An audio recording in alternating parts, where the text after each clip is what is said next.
Yes! I have all girls and he's got all boys. All boys and one girl. That's it. Why would you wait 20 years to come up and say something? Why? That hurt us more than anything. If you were, why did you wait? But why you blaming me? I mean, like I said a while ago, I would have told her years ago if they hadn't kept her from me.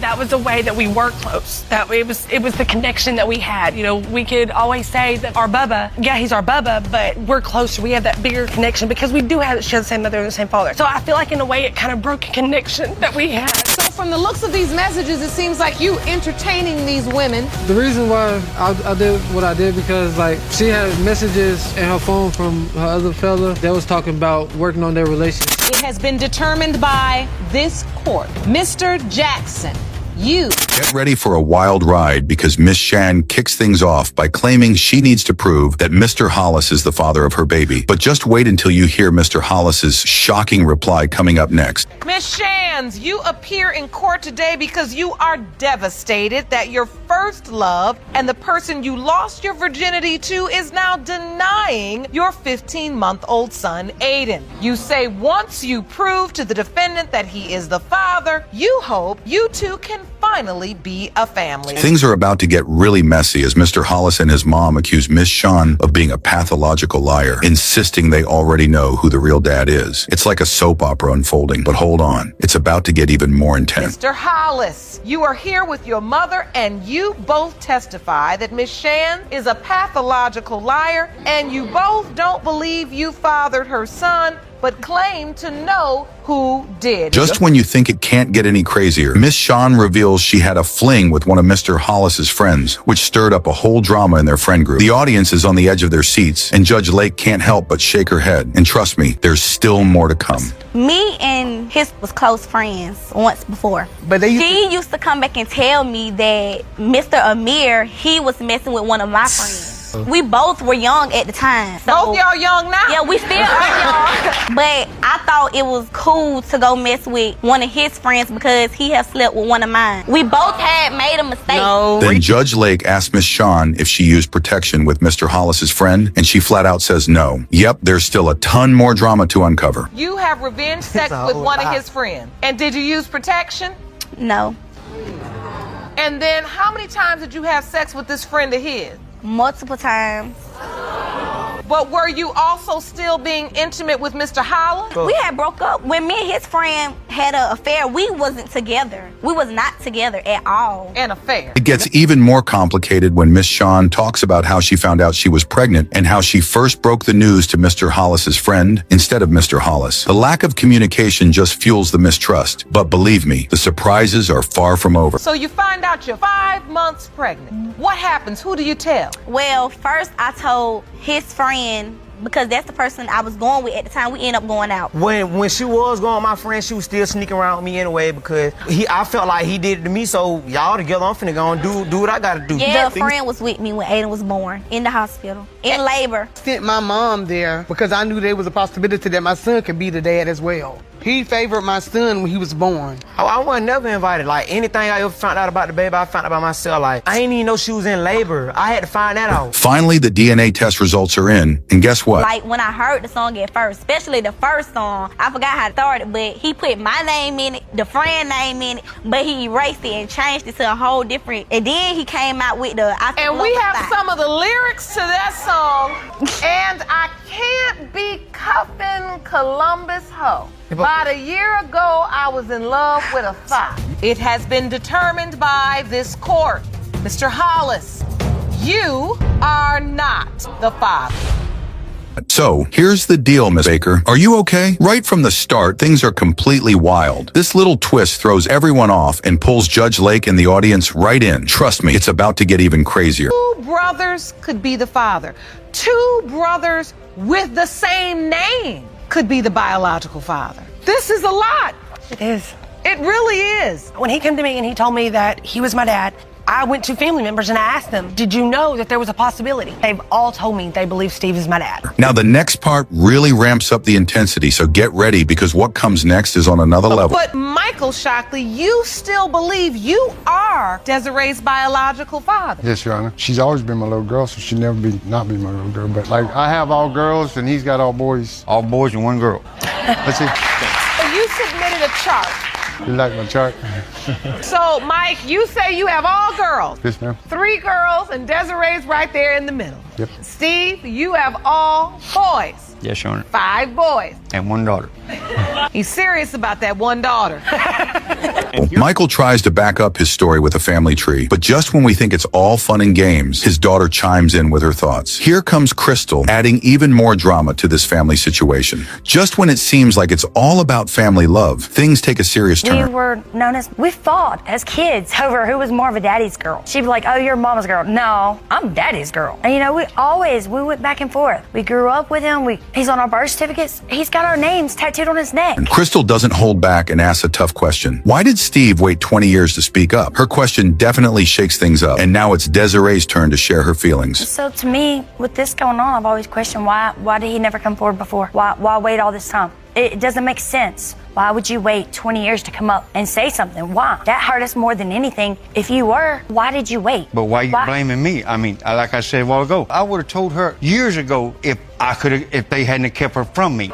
Desiree's story about how this whole situation impacts her family is really heavy. And trust me, the next part is about to get even more emotional. And now you have to live with the fact that you don't know that. We've never been really close. That was the way that we were close. It was the connection that we had. You know, we could always say that our Bubba, yeah, he's our Bubba, but we're closer. We have that bigger connection because we do share the same mother and the same father. So I feel like in a way it kind of broke a connection that we had. Out of the blue, Judge Lake brings in Dr. B, a DNA expert, to break down the paternity science. Everyone's on edge as we get closer to the big reveal. It's heartbreaking to the point that I feel like I've been lied to my entire life. I've been, like, my entire first 20 years as far as who my dad is has been one big lie. Who do you call dad? Steve. Oh, you do? Yes, ma'am. Who do you believe is your biological father? In my heart, I feel like Steve is. Even with the tension running high, Desiree tries to stay positive, saying she wants both brothers in her life. But just when things start to feel warm and fuzzy, her mom jumps in with a tearful confession. It's a thing to do genetically to sort out which of the two is the true biological father. However, what we do at DNA Diagnostic Center in order to exclude one of the two individuals. And in this particular case, that's exactly what we did. We tested almost twice the number of samples of DNA that we normally test in order to exclude absolutely one of the two individuals. Regardless of whichever it turns out is my dad, I still want a relationship with both of them. Just one is my uncle, one is my dad. And you deserve that. Yes, ma'am. Mr. Shockley, Steve Shockley, if the results show you are not her biological father, will you regret ever mentioning this to her? No, Everyone goes quiet as Judge Lake gets ready to announce the DNA results, and the room is completely still. Explain it. I wouldn't like to be her dad because they've always had such a strong bond. You know, her growing up, you know, I can't change the past. I'm sorry for a lot of things, but in my heart, I feel like Mike is her dad. I just want Desiree to get the answers that she needs. I'm glad, because I want you to get the answer. The biological father is Mr. Steve Shockley. Yes! This situation is a real roller coaster, especially with Miss Hines spilling the tea on their Christmas Eve get-together. Get ready because this back and forth is about to get even more intense. Christmas Eve, we had sex in the car. After that, I told him that I was pregnant. He basically said that he gave me a Christmas gift because he didn't give me anything for Christmas. More than likely, I always be with my family on Christmas because we have like traditions. This is Christmas Eve and not Christmas. We agreed to be with our family on Christmas. Things take a wild turn when Mr. Jackson accuses Miss Hines of being with another guy. The story's already off the rails, but just wait. Mr. Jackson is about to throw even more shade her way. I'm disagreeing on both behalves because she was living with another male, so it's kind of like hard to like judge her because like. So while you all were in this relationship or just having sex in the car, yeah, she was in a relationship with somebody else. Yeah, it was a relationship. She had another male living with her. He doesn't hold back, claiming he snooped around her place and found a box of condoms. Just when you think it can't get any wilder, Mr. Jackson has even more dirt to dish out about her actions. It was a time that, like, I was snooping around the house, and because she says it was taking some stuff to store it. But I seen a box, and in that box, it was some condoms in the box, and I thought she was like... So you thought at that point that man and her were having sex? Yes, Your Honor. Your Honor, that is true. Now it's Mr. Jackson's turn to play detective, revealing all the times he caught Miss Hines texting other guys. And trust me, he's got plenty more drama to share. I was on vacation one time, like I was snooping around and I got a phone and I seen like was texting numerous people. So I had snooped and went through one of the texts and I seen like she was texting this guy and he was like calling her bouncy. You're doing a lot of snooping. Yeah. I mean, if you snooping, why are you even with her then? I've just seen so many things that seem shady. He's calling me whore or hoe, whatever, sleeping around. But that's what he's been doing since we got together. So from the looks of these messages, it seems like you entertaining these women. The reason why I did what I did because like she had messages in her phone from her other fella that was talking about working on their relationship. Things heat up when Mr. Jackson says her chats with her ex made him feel insecure. If you thought that was the climax, think again. It's about to get even messier. No, she's been pretty much taking care of him by herself with my assistance, her mother, no help from him.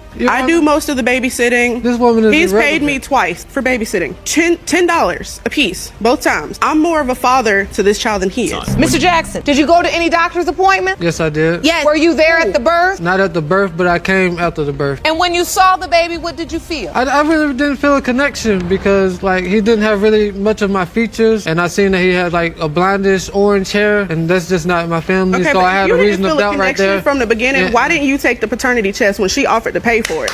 Miss Hines' best friend jumps in, and wow, she doesn't hold back at all. The court isn't buying Mr. Jackson's side of the story, and everyone's on edge waiting to see what excuse he'll come up with next. My son needs a father. He needs to know who his people is, where he comes from. It ain't just me. Like, we have no boys in our family. Like, he got little cousins he could play with. Like, after today, he still don't have to be in his son's life. It's fine, but I need him to know and his people to realize that you do have a son. Miss Hines gets really emotional, explaining that Moss deserves to know his family, especially since he doesn't have other boys around. This really hits home for the court, but before anyone gets too sentimental, Judge Lake turns to Mr. Jackson for his response. Is found to be your biological child. My intention is I would love to have a son because I have a daughter already. I don't really get to spend much time with her and because she's out of the city, so and like at least try to make things work out with Rachel. But these accusations and the things that I've seen in the past was holding me back. The judge asked Mr. Jackson what he'd do if Moss turns out to be his son. He hesitates, saying he'd want to be involved if he is the dad. It's a pivotal moment, but with the DNA test looming, things are about to get even more intense. Mr. Jackson,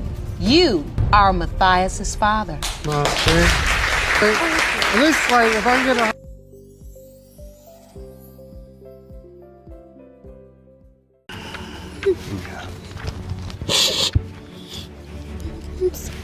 No, don't be sorry. You are my sister. Why would that be managing me? So bottom of the barrel. Once he broke off the line, I don't love you. He never. If I were you, I'd be here for my son. He never told No, me. you still trying to argue with him. The dates adds up. Around the same time I got pregnant with Kimarvi is around the same time I got pregnant with Adonis, and he was the only woman I was sleeping with. Besides, it was him and another person, but he's for sure the father. Ms. Jones told me that she was in a whole relationship. You knew I was in a relationship. You ruined my relationship. No, I did not. According to Mr. Barlow, baby Jabel didn't resemble his other kids. Miss Winslow, clearly fed up with all the mudslinging, finally stood her ground, and it was about time. This guy was testing everyone's patience. Finally time to roll them out. It has been determined by this court. Mr. Barlow, you...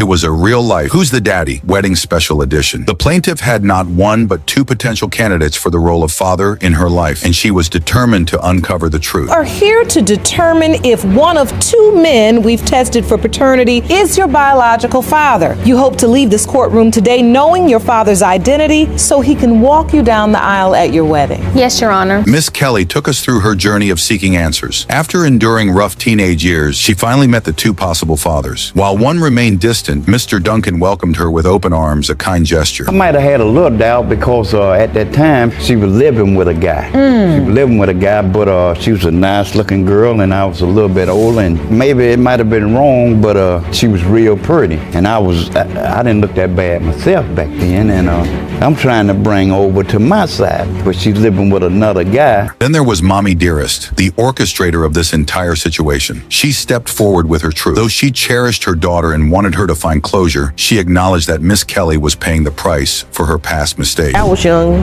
when I had her, and I made some mistakes, and my mom wound up wanting to step to the plate and raise her. So my mom and my dad raised her, and like I said, when my dad got killed, it really disturbed her. She's seen everything happen, so she started being rebellious towards my mom, and everything showed out in school and all. And I knew it was time. My mom never wanted her to know who her father was. Next, the spotlight turned to the baby daddy. Mr. Duncan recounted how he took in the baby mama and her father after a heated exchange, though he accepted Miss Destiny as his daughter. And Miss Kelly had spent some time together, and I took her and Destiny home. And I ain't gonna say what the words was, but they weren't no good words. Understood. So I told him, I said, well, I had my own house, I had my own land, I had a good job, I had a good car, and I wasn't that bad look. That's you? That's me right. As it turned out, the people weren't the only source of trouble for Mr. Duncan. Mommy Dearest also posed her own challenges. Their living arrangement didn't last long. The same pain that she was going through by people saying, this is your daddy and that's your dad and stuff like that. I went through the same pain of them telling me that that ain't my child. I know you don't know how it would feel for somebody to say that to you, but it really do hurt. Every time they say it, every time you hear it, I mean, it just breaks you down, but I'm not sure that I'm her father. But wait, there's more. Miss Kelly's journey wasn't over. Mr. Anthony, the other potential father, was still very much in the picture. She had met him too, but their encounter had been less than pleasant. Do you remember the relationship with Mr. Anthony? Yes, Your Honor, it was not even what you want to call a relationship. It was we never seen each other again or nothing. So it was more of a one-night stand? Yeah, pretty much. You never saw him again? No, I mean, I seen him as far as like around town or whatever, but you never were intimate with him again? Relationship-wise or nothing. Now the question arose, what were these men hoping for from today's results? Miss Kelly longed for a real father, someone who could meet her kids and share in their lives, a heartfelt sentiment. I know this man, and I don't have nothing against this man. If this is this man's daughter, then I'm proud for him to have his child, because this, if you ever had a child and you were glad to have a child, this will be one up. So if this is his child, then I know he'll be more than proud for her to be his daughter. The grand reveal was at hand. Would Miss Kelly gain the father she had always dreamed of to walk her down the aisle? Let's find out. Mr. Duncan, you are not her father. How are you feeling? Confused still. That's understandable. A heartfelt quest for closure, decades in the making. That's what brought this plaintiff to court today. Tired of lies and uncertainty, she set out on a journey to find her real father. You grew up believing one man was your father until the age of 13 when he said, I am not your daddy. Yes, ma'am. Your mother then told you, and the defendant, David Dorsey, is your biological father. You are here to prove paternity today. Is that correct? Yes, ma'am. It all started with a stunning deathbed confession that set Miss Hannon on the journey of a lifetime. She'd heard of Mr. Dorsey in the past, but had never actually seen him until now. Heart to hearts, when she got sick, she was sick my whole entire life. She would be talking about Kimball, she would talk about David. On her deathbed, she told me, I thought I picked the right one for you, but David's your father.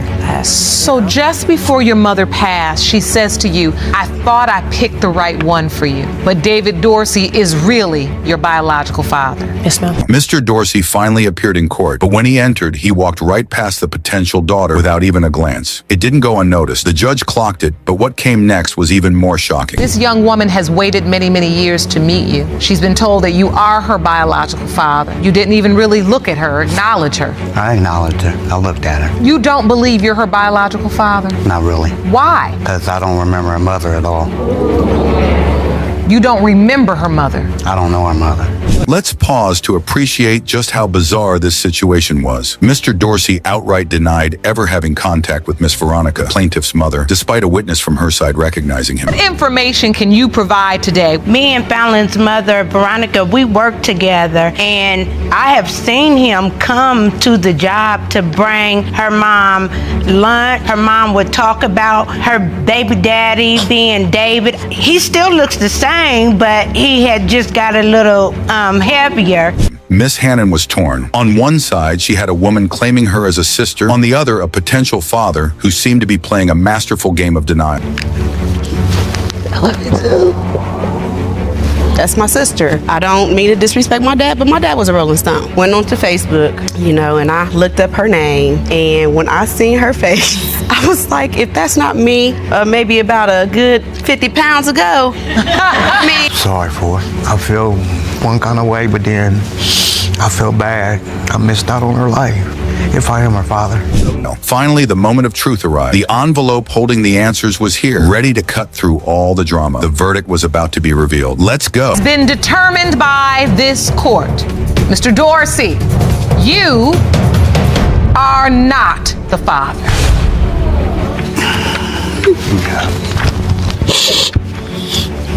I'm sorry. No, don't be sorry. You are my sister.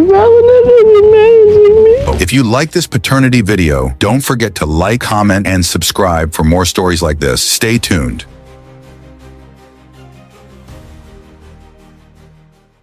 I was told that her ex was in the bed. While you're out fishing? Yes. Who told you that? A family member. How would they know who I had in my bed? They seen him. Yeah, coming out of the house because you and him are friends. And you know everything. Her. That's not You him. know that he was at my house even when you were there too. For what we do at DNA Diagnostic Center in order to exclude one of the two individuals. And in this particular case, that's exactly what we did. But we're closer. We have that bigger connection because we do share the same mother and the same father. So I feel like in a way it kind of broke a connection that we've never been really close. That was a way that we were close. That it was the connection that we had. We could always say that our Bubba, yeah, he's our Bubba, but we're closer. We have that bigger connection because we do share the same mother and the same father. So I feel like in a way it kind of broke a connection that we had. From the outset, the situation is utterly chaotic. This minor detail completely disorients everyone, captivating Judge Lake and the entire audience. Trust me, it is about to become significantly more bizarre, as two brothers may potentially be the father. Two brothers could be the father. Two brothers with the same name could be the biological father. This is a lot. It is. It really is. When he came to me and he told me that he was my dad, I went to family members and I asked them, did you know that there was a possibility? They've all told me they believe Steve is my dad. The subsequent segment intensifies the gravity of the situation considerably, so prepare yourself as the next piece of evidence is truly extraordinary. But Michael Shockley, you still believe you are Desiree's biological father? Yes, Your Honor. She's always been my little girl, so she'll never not be my little girl. But I have all girls and he's got all boys. All boys and one girl. That's it. At this point, Michael attempts to substantiate his assertion with a family tree. Just when we believe the atmosphere is lighthearted, Michael's daughter enters to share her You perspective. submitted a chart. You like my chart? So, Mike, you say you have all girls. Yes, ma'am. 3 girls and Desiree's right there in the middle. Yep. Steve, you have all boys. Yes, Your Honor. 5 boys. And one daughter. He's serious about that one daughter. Here comes Crystal, Michael's daughter, who adds an additional layer of emotion to this familial entanglement. Just when it seems to be all about familial affection, the mood takes a sharp emotional turn. Question. Have you ever had any doubt in No, your ma'am. mind? Your whole life growing up, you knew Desiree to be your sister. Yes, our whole life we fought as kids over who was more of a daddy's girl. She'd be like, oh, you're mama's girl. No, I'm daddy's girl. And we went back and forth. We grew up with him. He's on our birth certificates. He's got our names tattooed on his neck. Crystal does not hold back and poses a challenging question. Why did Steve wait 2 full decades to speak up? Her inquiry certainly stirs the pot, leading to Desiree's opportunity to express her feelings next. So to me, with this going on, I've always questioned why did he never come forward before? Why wait all this time? It doesn't make sense. Why would you wait 20 years to come up and say something? Why? That hurt us more than anything. If you were, why did you wait? But why are you blaming me? I mean, like I said a while ago, I would have told her years ago if they hadn't kept her from me. Desiree's account of how this situation impacts her entire family is genuinely heartbreaking, and the next segment is poised to amplify this sadness. And now you have to live with the fact that you don't know that. We've never been really close. That was a way that we were close. That it was the connection that we had. We could always say that our Bubba, yeah, he's our Bubba, but we're closer. We have that bigger connection because we do share the same mother and the same father. So I feel like in a way it kind of broke a connection that we had. Judge Lake offers her wise and comforting words to support support Desiree through this emotional journey. But just wait until science is introduced into this family saga. It's heartbreaking to the point that I feel like I've been lied to my entire life. I've been, like, my entire first 20 years as far as who my dad is has been one big lie. Who do you call dad? Steve. Oh, you do? Yes, ma'am. Who do you believe is your biological father? In my heart, I feel like Steve is.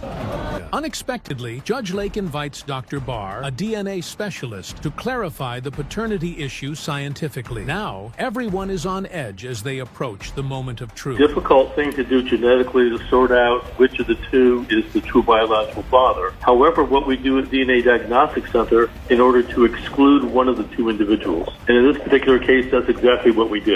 We tested almost twice the number of samples of DNA that we normally test in order to exclude absolutely one of the two individuals. Even despite the high stakes, Desiree strives to maintain a sense of optimism, expressing her desire to have both brothers in her life. However, just as the atmosphere begins to feel warm, her mother interjects with a tearful confession. Regardless of whichever it turns out is my dad, I still want a relationship with both of them. Just one is my uncle, one is my dad.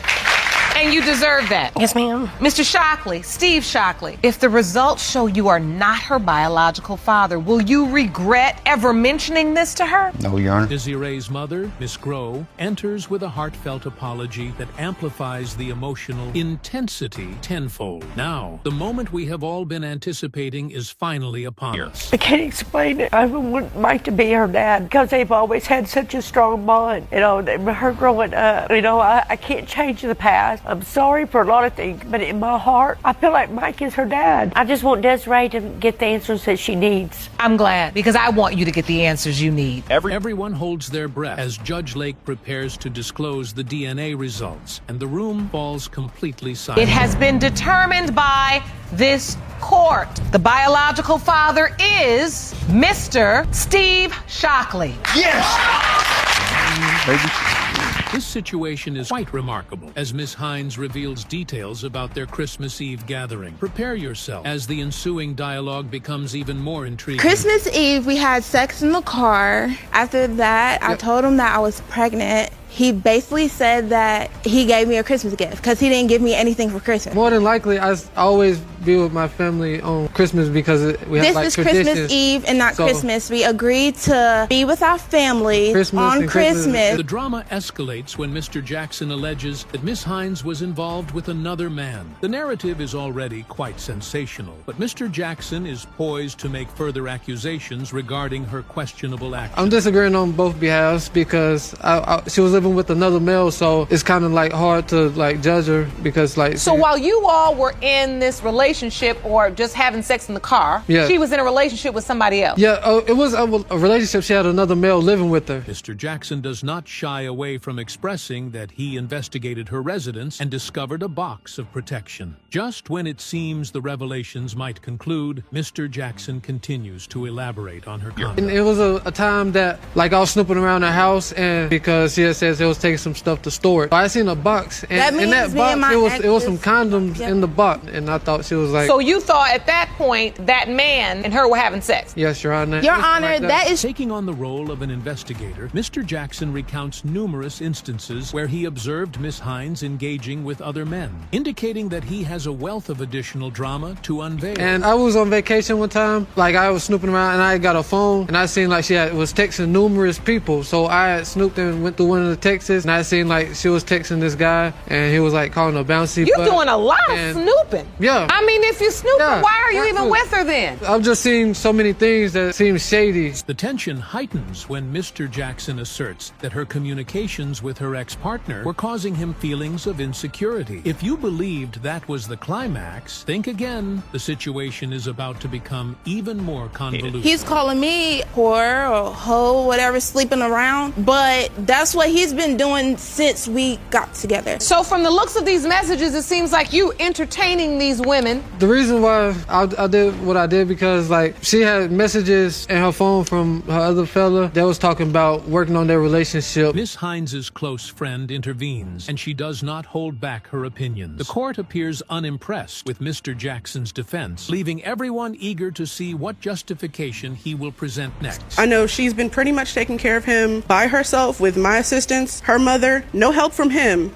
I do most of the babysitting. This woman is He's paid irrelevant. me twice for babysitting. $10 a piece, both times. I'm more of a father to this child than he is. Mr. Jackson concedes that he did not feel a connection with Maz, as the child did not resemble him. One can almost sense the collective eye roll from the audience. The judge does not allow this statement to pass unchallenged, and the atmosphere intensifies as Miss Hines speaks candidly about her Mr. son. Jackson, did you go to any doctor's appointment? Yes, I did. Yes. Were you there at the birth? Not at the birth, but I came after the birth. And when you saw the baby, what did you feel? I really didn't feel a connection because like he didn't have really much of my features, and I seen that he had like a blondish orange hair, and that's just not my family. Okay, so but I had you a didn't reason to feel a doubt right connection there. from the beginning. And- Why didn't you take the paternity test when she offered to pay for it?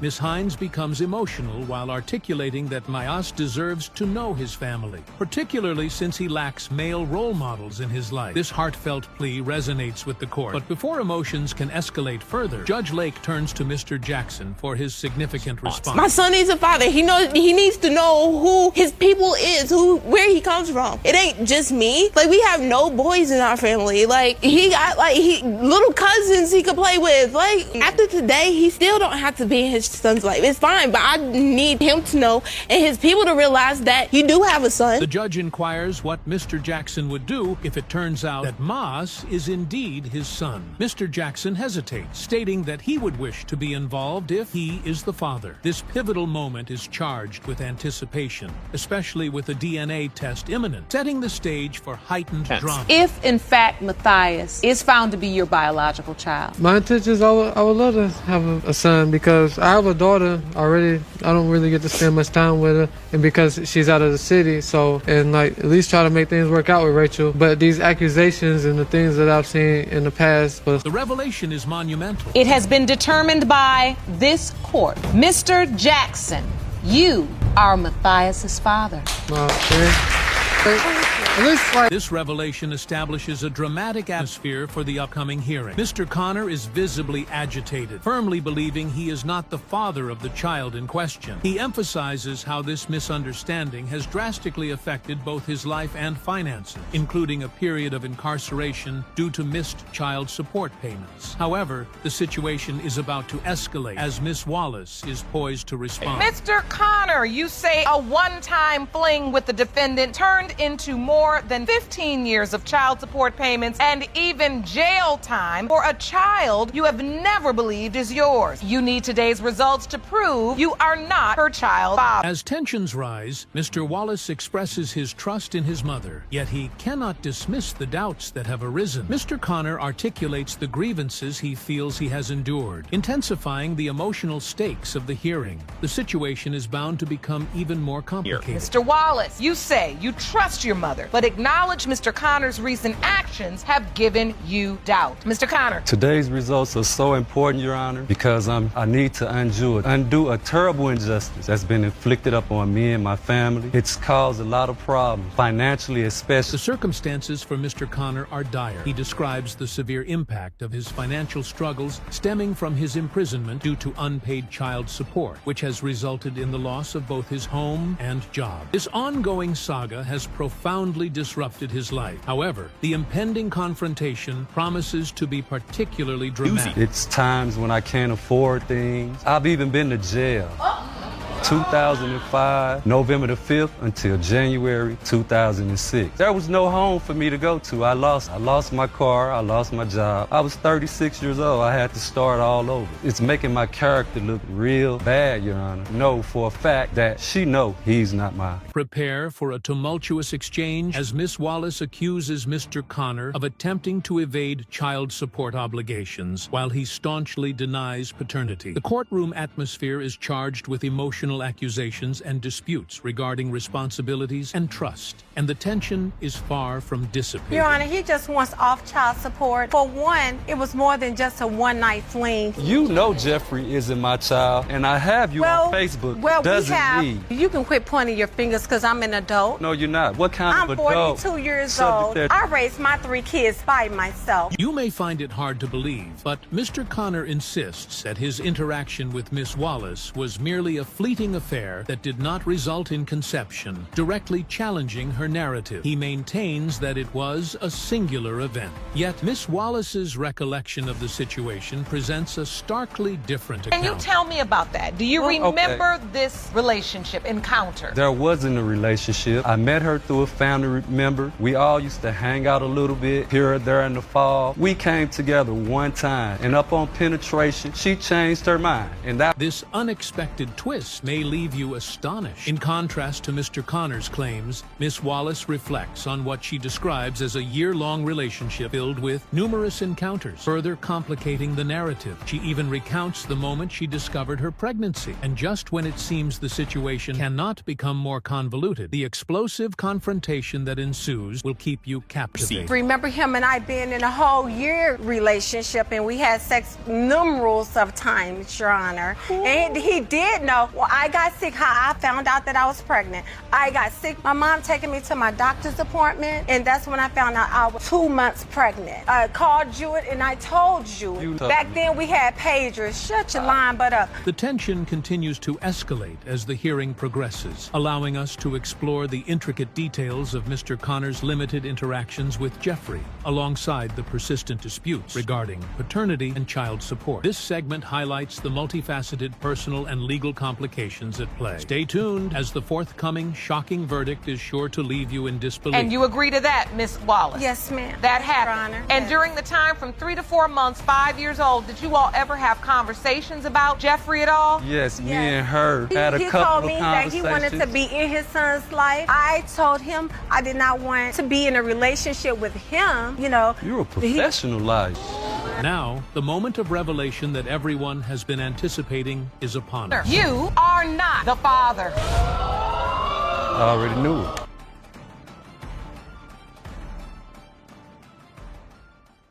Oh my God! Yes! Mommy, you were right! You were right, Mommy! You were right! I love you so much! I knew I should have believed you, Mom! God, it's weird!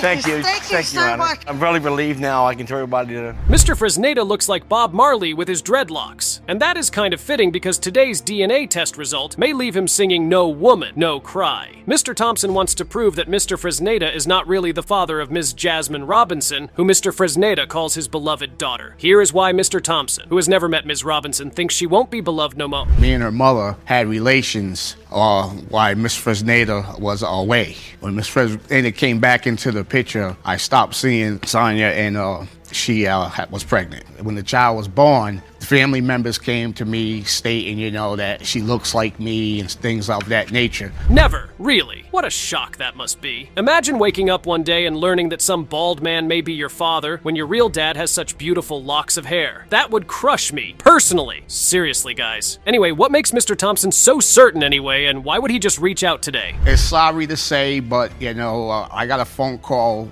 saying that she had passed away. And I was like... Are you speaking of Jasmine's mother, Miss Robinson's mother? Yes. And it was her wishes to say that it was Mr. Fresneda's baby. They raised her, but I'm here today. Yikes. You learn that your former lover died, and the first thing you decide to do is see if you can break up her child's life and her memory by coming out about an affair you had with her decades ago. It is little wonder you don't have a lot of hair, Mr. Thompson. Here is how Ms. Jasmine even found out about all of this. So I had called my Aunt Felicia, and I said, Auntie Felicia, this guy named Ladner Thompson's messaging me on Facebook saying that he's my dad and not my dad. And then she was like, what's his name? And I had said Ladner Thompson, and she's like, oh my God. And I'm like, oh my God, what? And then she started explaining to me like, oh yeah, he was with your mom while your dad was away. Do you find it weird that people become experts in skull and face structure when they come to paternity court? Anyway, let's listen to Mr. Fresneda. What does he even have to say about all of this? All right, so Mr. Fresneda, you had heard of Mr. Thompson. Yes, we know each other. You knew who he was. Yes. You were fully aware. Of course.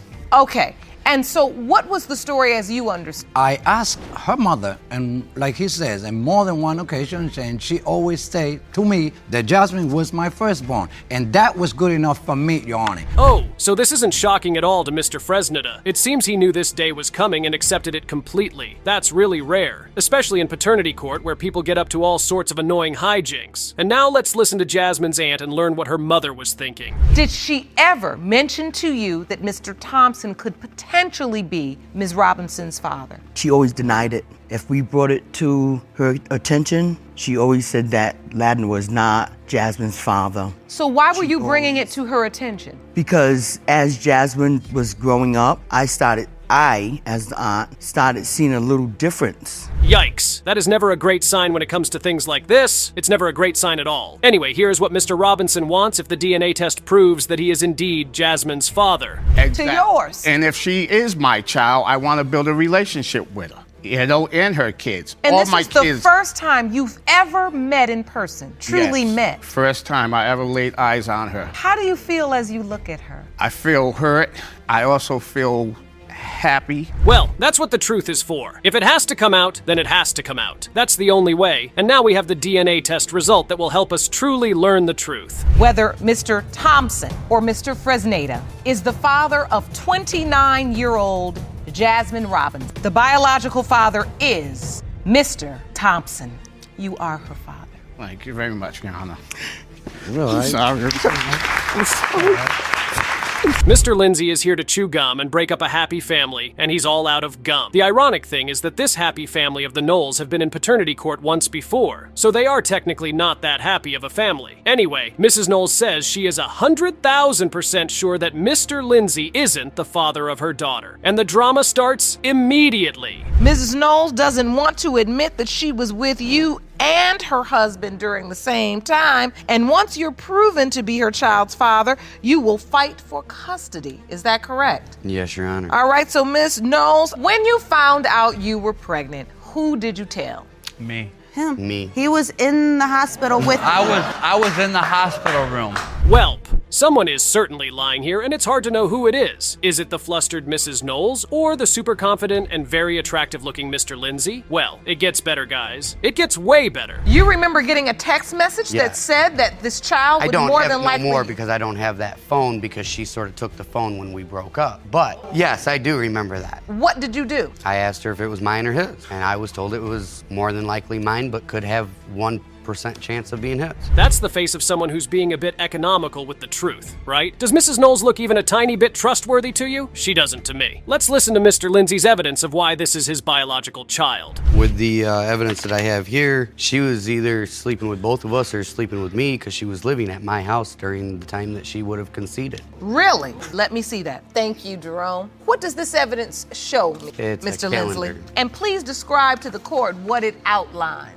She claims that she was back with Mr. Knowles. Mrs. Knowles says this is a lie because her husband has photographic evidence showing that she was at his house around the period of conception. But there are still some shocking details that wow the court. Like this one right here. When I had my mom go pick up her stuff, all of her stuff was at a different house, not Mr. Lindsley's. Yeah, because she apartment. destroyed my house as she moved her stuff out, but that's another story. And so she wasn't even really staying with Mr. Lindsley at the time. She was staying with a friend of hers. Okay, maybe the Knowles will be back here in paternity court for the third time because this story is heating up. Through all of this, Mr. Knowles is 110% sure that this child belongs to him, and his wife backs him up. Look at him. He's got my eyes. He's got my hair. He's even got my... Your hairline? Yeah, my hairline. Same hairline? That's what you were showing me? But he looks like me all around. He's my little prodigy. I just want to get the results, Your Honor, and be done with him, period. It's chaotic. I want to move on with my family and be away from all this. Wouldn't that just be grand? But that is not how it works over here, sweetie. But Mr. Lindsay has a shocking confession to make. He says Mrs. Knowles just does this thing where she goes back and forth every 2 months. Listen to him talk. I really don't know why she changes her mind every 2 months. Why do you say every 2 months? We'll quit talking for a month and a half here and there, and then next I know,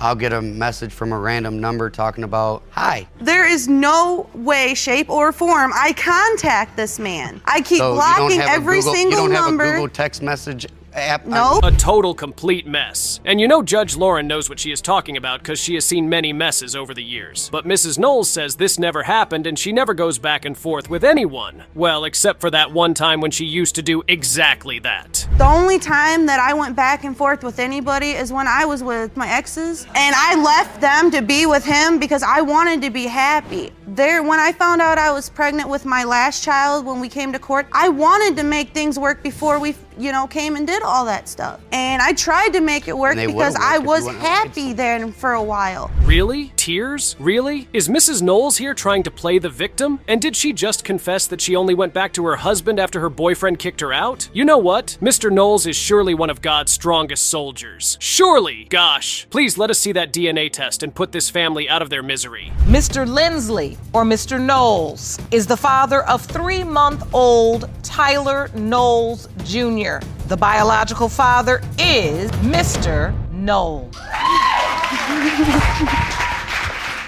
I knew he was my child all along. The way he looks at me. You can see in his eyes the way he looks at me. Ms. Conrad thought it would be a pretty rad thing to have an affair with the milkman, constantly cheat on her husband, and generally be a horrible mother and wife. She thought she would get away with it, but today her daughter is in court to expose her and prove her infidelity. Anyway, Mr. Horton, the father of Ms. Horton, says he isn't sure Ms. Horton is his child. If she really is mine, I have no idea. I don't know. She was unfaithful all the time, but I raised my daughter since she was little. But I'm getting slack from other family members and friends that say that she's not my daughter because she has blue eyes, and I have brown. The whole family has brown. The mother has brown eyes. There's nobody in my family has blue eyes. Phew! But Ms. Conrad says it's all a lie, and she is 100 to 200% sure that Ms. Horton belongs to Mr. Horton. Okay, but why not 1,000% then? Ms. Conrad, well, Mr. Horton isn't buying that gobbledock. Ms. Horton is not. Rebuttal. I mean, if you sleep around with different men and you're sleeping at the same time, how can you be sure who the parent is? How can you be sure? Because I know when I did. So it is your testimony that Ms. Conrad was sleeping around with various men. My kids can tell you that. She can tell you that. One time we were in the house. That's a lot of sneaky business, Ms. Conrad. And guess what? Just take a guess. Ms. Conrad admits all of it. She's been cheating quite all right, but she says it isn't all that bad because she just did it when the kids were born, which makes everything just great, doesn't it? But Mr. Horton disagrees a lot. In that period of time, there was always been affairs, always. In my opinion, if there's many stuck out of it in her, she'd be a porcupine. And that's the way I look at it. That was wrong. I just got that. Okay. We want to be respectful in the courtroom. I'm trying to be respectful. That's why I put it nicely. Well, that is surely an interesting way to frame things. You know what? You might be correct that I cheated on you with 10,000 men, but please say it respectfully. But Mr. Horton isn't done. He is 1,000,000% sure that Ms. Conrad was seeing other men during the time Ms. Horton was conceived. Listen to him go. And we had a mailman that had light hair and blue eyes and had a beauty mark right here. My daughter has blue eyes, blonde hair, and a beauty mark in the same exact spot. It's cute though. There was a mailman in your town. Yes, there was. Sir, you brought an exhibit. Yes, ma'am. Gosh, imagine living with the knowledge that your child may not actually be related to you all this time. And if this is true, then we could probably safely assume that Ms. Horton isn't Mr. Horton's kid. But let's hear from Ms. Conrad and see if this is just a nice accidental coincidence that's totally coincidental. You had outside relationship. Yeah, that was after Brenda was born. But this was after the children were born. You said, but you know who this mailman is. He's talking about. You don't even remember this person. Oh, no, Your Honor. This is new to me. That's because there was so many of them. So the milkman. What happened to the milkman? Hold on. It's the mailman. It was the milkman. Wow, this is one messy family. But things are about to get crazier because Ms. Conrad says all of this is a waste of her precious time. Why would she say that? Well, she has had a DNA test done before, and the result was that Mr. Horton was her child's father. And here is what Mr. Horton has to say about that. Mr. Horton, have you ever seen this paperwork? That story is fabricated. There was no judge ordered anything. I asked for the DNA test. I never seen nothing. I've been questioning her since she's been born, and she's even questioned it. That's the reason why we're here, Your Honor. Since the day this child was born, 26 years ago, you've questioned whether or not she was yours? Yes. So we've got a mailman, a milkman, and a DNA test result that could probably be fake. We don't know what the DNA test is going to tell us, but it will certainly end this mystery once and for all. And let's hear it. Mr. Horton, you are the father. Oh my God! Yes! Mommy, you were right! You were right, Mommy! Thank you. Thank you Your so Honor. much. It's been such a blessing. I'm really relieved now. I can tell everybody to kiss my butt. Well, listen, you could have just said, I can live with this doubt. Let's never get the answer. Right. You know that feeling when you accidentally pay child support and then only realize your mistake 18 years later? Wait, you don't know that feeling? Well, Mr. Dittmer here knows all about it, and that's his claim today. He says he just accidentally agreed to pay child support for Ms. Lee, and he is certainly not her daughter's father. Into paying child support, Your Honor. They sent certified mail to my mother's house, and I wasn't there. I was in Colorado. And when the certified mail came, my stepdad signed it. So they held court without me and found me in default because I wasn't there. Well, anyways, when I came back from Colorado, it was... Gosh, that can leave a man extremely bitter. But Ms. Krieger isn't just coming empty-handed. She says she has loads of pictures that will prove her case with basically zero doubt. And here are those explosive pictures. Jamie as a baby. Jamie as a little girl. Yes. The next picture is Mr. Dittmer. Mr. as a Dittmer, boy. and you believe they look exactly alike. Look at him, yeah. How can he deny her? Do you see the similarity? Not really, Your Honor.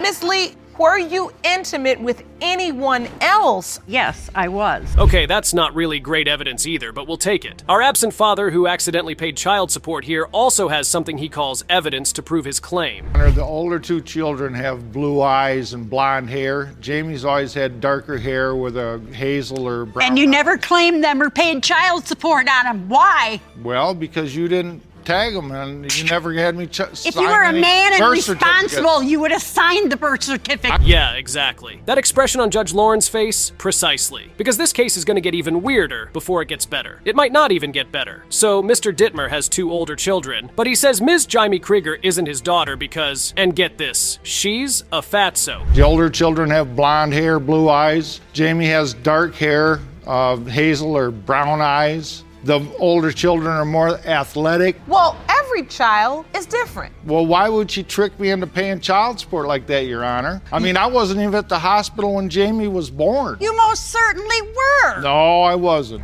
Okay, but why does the mother sound like the Green Goblin all of a sudden? But this husband and wife spat isn't done yet. In fact, it's not even yet started. Look at them argue. Oh, it's because her mother was messing around with another fella about the time that Jamie was conceived. No, I believe I a was couple not, other Your fellas. Honor. Yes, you were. I had been going to church, Your Honor, with his mother, and I had given my life to the Lord, and that is how it happened, because I went off the pill. I said, I'm not having sex again until I'm married. Imagine being Jaime Lee and sat there watching your parents air out all their dirty laundry. Gosh, I would be so embarrassed for them and for me. And even Judge Lauren agrees. Now, this is unfortunate, Miss Krieger, Jamie, that you have to hear any of this. From what I hear, my mom's admitted it was, but it was the sister before me, but he doesn't deny her, and he always gripes about how he had to pay child support on me. And that leads you to believe that it's about the money. Yes, that's why it's Your Honor, the child a little support's bit been more. paid. I've got the final payment right here. Great! So he paid the child support and was done with that. But that doesn't mean Mr. Dittmer had any plans on admitting that Jaime was his daughter, and that's why we are in paternity court today. He also has a few more words for Miss Lee. It's because her mother's greedy. I mean, when Jamie lived with a lady on the next street behind her mother, the child support check went to the next street over, and her mother got upset. What I'm trying to get at, Miss Krieger, beyond the money, I mean, this has had to affect you. And I see the tears in your eyes. It's as if she has so much in her heart to say. That is completely true. What we should be concerned with is the DNA test results, and Judge Lake has that for us today. So who is the father? Mr. Dittmer or somebody else? Mr. Dittmer, you are her father. Oh.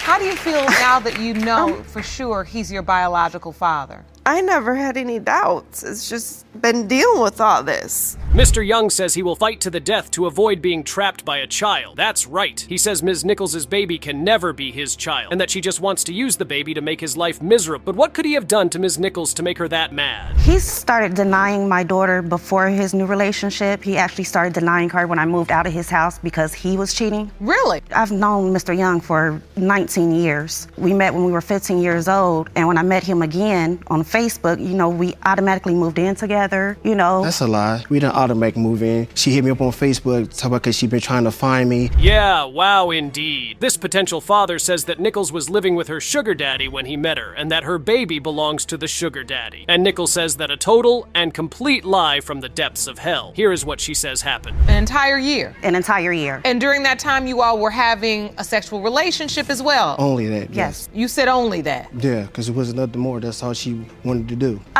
You know, there's plenty of statuses on my Facebook where us together. He even had changed his relationship status. Yikes, Mr. Young, don't get caught in easy lies like that. If it's gonna be so easy to catch you in a lie, don't even tell the lie. But Mr. Young ain't no slacker either. He's got his own evidence too. She was telling this man that she was living with, that I was her cousin. Yes, I absolutely did. When he was bringing her over to my house, dropping her off, and she telling me that he's just a friend of the family, but couldn't find out No, I he was did the man not. that she was sleeping with. No, Your Okay, Honor. wait a minute. Who is this man? He's a friend of mine. Do you have sex with him? No, I do not. You don't have How sex? old is he? 73. You know what, Nichols? That sounds exactly like a sugar daddy. A 73-year-old man who does any and everything you ask him to. That's a sugar father right there. Lots of sugar, in fact. Too much sugar. Anyway, Mr. Young can't complain too much because he got a little sugar from the sugar dispensary too. Now let's find out if Nichols really slept with this man. Your Honor, she told me No, that I she used to. didn't. She told me she used to sleep with him before. She cut it off. No, I That's did what not. she told me. I I said, well, ain't no, because I told her, ain't no man gonna be giving her no money without him not getting nothing in return. She I said, told oh well, him that we he's had just a friend of sexual the contact, family. never intercourse. Sexual contact. What was sexual Never contact? intercourse. What's sexual You don't know the contact? difference between sexual What's contact sexual and intercourse? contact? That means you sleeping with him. Sheesh. You might think, hold up, this can't get worse than this. And you would be very wrong, because this web of sugar daddies and babies and boyfriends just gets even weirder with everything Nichols says. Okay, well, y'all so much talking about my sugar daddy. I haven't lied to either one of them about this man. Yes, you did lie to you lied to the sugar daddy about me, and you lied to me. Yeah, first. I lied to him about you, but I did not lie to Sean about him. So why You was you- said you lied to the sugar daddy about Mr. Young. Yes, I Because did. he didn't want him to get cut off. What did you say? I told him that he was my cousin. If it's the truth, then it's the truth, baby. Let's talk more about the truth. Judge Lauren administered a lie detector test on Nichols to find out if she was telling the truth about her sugar daddy, and here is what the test said. When we asked you if once you began a sexual relationship with Sean, did you have sexual intercourse with anyone else, you said yes. Yes. Wow. And the lie detector determined you were being truthful. Mr. Young, you seem surprised by that. No, I don't. I'm saying wow because I already knew that. Well, that seems convenient. Now let us find out the truth. Is Mr. Young the father, or is the father some older gentleman who Nichols calls her sugar daddy? Judge Lauren has the truth for us. Mr. Young, you are her father. Surprise, surprise. And I see tears in your eyes because what do you feel in this Because, like, his dad wasn't in his life. So he should know that how I would feel, how his mom felt. Break the cycle. Now we know this is your biological daughter. Yes, ma'am. That's what You I'm here. can't keep going on the way you going. This little girl is gonna grow up with all of this negative energy surrounding her. The craziest you are not the father moments. Mr. Rich is not the father. Mr. Rich, it's not like that. You are not the father.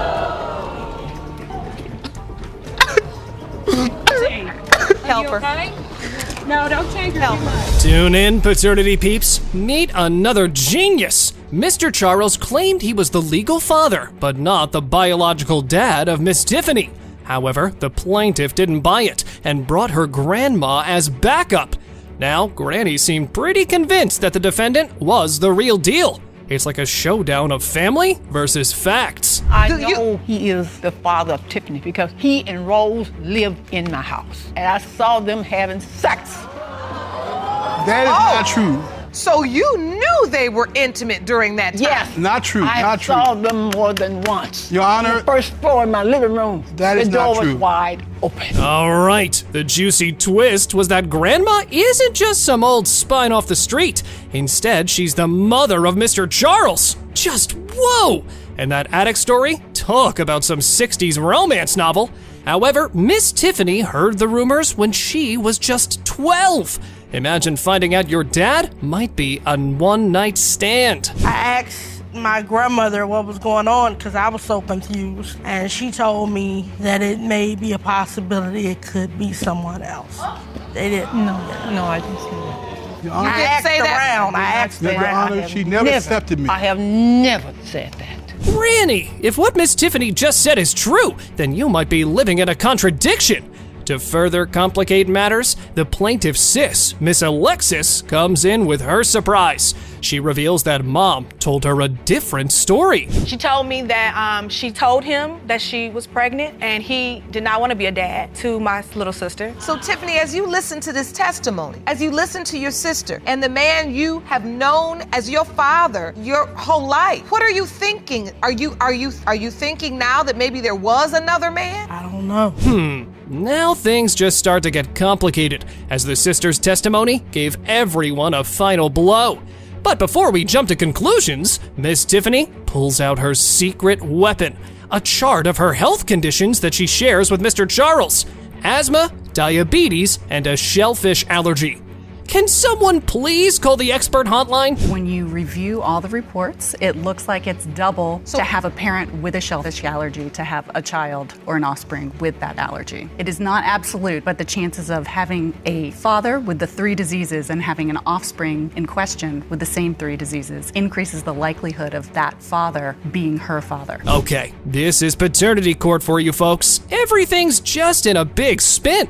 But the question remains, Miss Tiffany, have you prepared yourself? Or your mind has been on a loop of how long will you slide till you reach the other side? I don't know. I've had his name for years, and I just hate for it to just hate to live with that. But I just gotta live with it and move on. Mr. Browning, I can see that makes you emotional here. Yes, Your Honor. I hate to see her in that state, but it's for her best.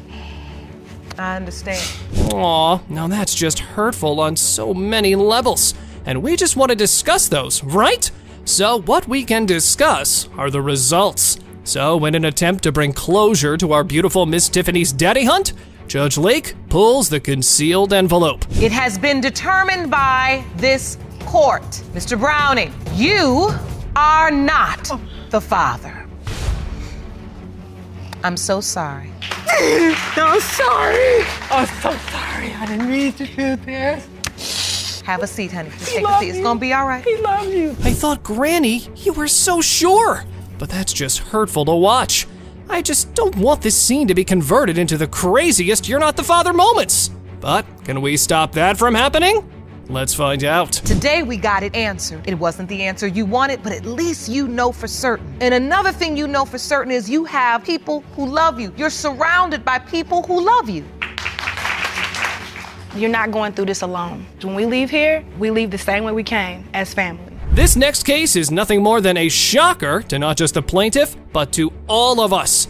A lifelong secret just got exposed almost 2 months ago to Mr. Weeks, that the man he thought to be his biological father might not be his. And guess what? Our big mama here kept this concealed for almost 3 decades. 29 years ago, I had an affair between 2 guys because I didn't want my mother to know. So you were reluctant just because you didn't want your mother to reject. My mother has rejected my daughter. I grew up stern with those beliefs that a child out of wedlock was not going to be accepted by her. Oh boy, you heard that concern there, right? 30 years! And all this because, Miss Moore, you were scared of your mama. But you should have also considered the mental health of your child. I mean, rejection at times might have been far better than living a lie, no? I kept hearing rumors from outside family members that Maurice might not be my father or I might not be his son. I asked, but I always get the same results. For a long time, I got the same results. Your Honor, he never asked me. I asked. Had my son asked me, I would have told him. And told her, you know, I came to her and asked her. She always told me, Maurice is your father. But if the secret has been sitting in the shadows for so many years, I'm just wondering how it managed to come to light after so many. Now that might be a story we're all interested in. So let's hear Miss Weeks out on this one. I seen another family member of mine. He asked me how my father was. I told him he's doing fine. You want to talk to him? He said yes. I went in my pocket, brought my phone out, called him right there on the spot. As soon as he got on the phone, he said, oh, my bad, I got the wrong number. He gave me back the phone. So I stood back. Basically, he was implying Maurice wasn't your father. Right. Although we are discussing some serious emotions here, it seems kind of funny, because Mr. Weeks, your family member did have one creative way to deliver the obvious. But how about we focus on a little flashback for Mama to explain everything. He bonded with this man. He loved this man. This man loved him. I wasn't going to change it when the man himself said, Jackie, I will be there for your children through everything. I wasn't going to change that. I wasn't going to jeopardize my other children just for one. And you sacrificed and I kept sacrificed that and secret. heard it over this. Wait, what? Big Mama G, you missed the entire point here. I mean, the poor child was never bound to have a divine revelation about questioning his paternity, right? Regardless of hearing the rumors at an early age, how will he be able to understand this? What we can do today is figure out how do we go forward. Where there is emotion, there is still love. You all love each other. I love my son with all my heart. You love your son and you love Miss Walker. I love Cynthia because she is a good person for my son. She's a good mother. Maybe you needed to get that out, and maybe this court was just the place where you need to lay it on the table. All right, we do witness that where there is hate, there is also love. And to maintain the elements of love, Judge Lake pulls out the paternity paper, read to embark everyone onto the road of DNA results. Let's see how that goes. As it relates to Mr. Earl Weeks, Mr. Weeks, the man who has raised you for the past 29 years is not your biological father. Help her. Okay? No, don't change your too much. Now, isn't that one expected result? I mean, since the beginning of the case, we were all aware of where this was headed, but we gave this a benefit of the doubt.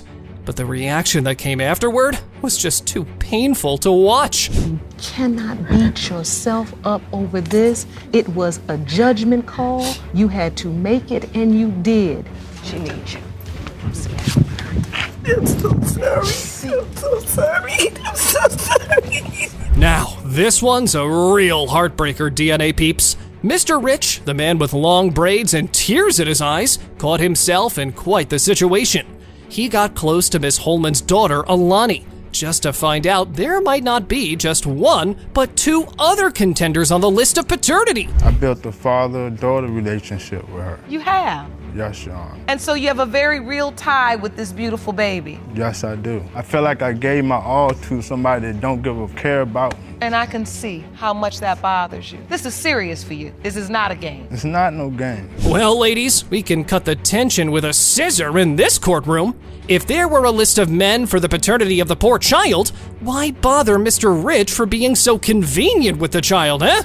We need some explanations here, Miss Holman. Your Honor, I asked Rich to come back. I knew that Rich wasn't the father, but I knew that he would be there for me. I knew it. I knew he loved me. In spite of everything I've ever put him through, Rich has always loved me, unconditionally. And so I took advantage of that. I didn't want to be by myself while I was pregnant. And I knew that the person I was pregnant about didn't about me. The person you thought you was pregnant about. I know who I was pregnant about, so shut your mouth. Now, isn't that just so toxic? You just can't use people for your advantage, Miss Holman. Now, if we connected the dots, Mr. Drumgold was the man coined as being the potential father for the baby by Miss Holman. But he has a spin-off tale to tell. There's been incidents that I know and two other gentlemen that I know during the time that she supposed to had Alani that she was dealing with. Can I speak, please? Yes, ma'am, go ahead. So at the same time, me and Mr. Drumgold were never in a relationship. We have always had an open relationship. In fact, he should have made some type of effort. He said he showed up at my house to bring me something, but someone else was there, so he decided to leave. Come on, what's happening here? You're asking a man to make efforts based on the fact he's a potential father? Well, honey, let me explain something. You don't want a man to go down that lane. But Mr. Drumgold said something that further explained what the baby mama has been up to. One of the phone calls, the other dudes, and I went to one of her family members' house, and they opened the door, and there was another gentleman rubbing her stomach. Really? But at the time, again, she was telling me it's no possibility it could be anyone else. So is this the man you were intimate with, Miss Holman? Yes, Your Honor, it is. Oh boy, now that was some high escalation of emotions. I mean, it seems quite natural if you've put in your heart for the baby, right? But before we go any further, how about we just focus on the DNA results to bring some clarity? It has been determined by this court. Mr. Drumgold, you are the father. Exactly. Don't go there, Miss Holman. Don't go there. At the end of the day, I just wanted to know. And why do you have the tears? Is it because you feel like you've missed things in her life? Now, this wasn't a result Mr. Rich was not expecting. Well, after this, the obvious happened. But luckily, we have Judge Lake to do the damage control right. But man, I feel sorry for the betrayal Mr. Rich has gone through. Mr. Rich, it's not like that. She looks just like To me, she look like her. Yo. To me, she Boy, look boo. like her. Boy, boo. And far as Boy, boo. Stevie Wonder can see that All your right. child. Through ample testimony that you were intimate with somebody else during the time. Absolutely. she admitted now. Okay, so we got that. She admitted it. Now, being the judge of such a case of betrayal isn't an easy job for Judge Lake.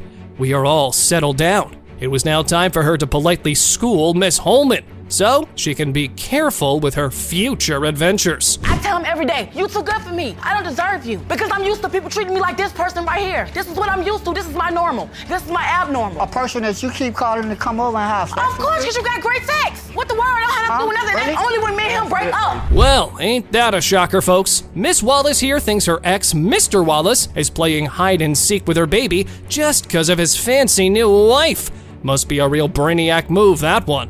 Let's just go to the testimony part, shall we? Clearly, it's a problem that me and Ryan has been honest with each other in the past. I know exactly how many kids Ryan has. I'm not sure if she knows. I'm not sure why when he ran off with her that all of a sudden it was a problem. He was there when I told him I was pregnant. If that was a little hard for you to understand, let me explain.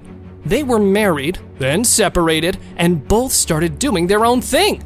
Then one day, they decided to get busy.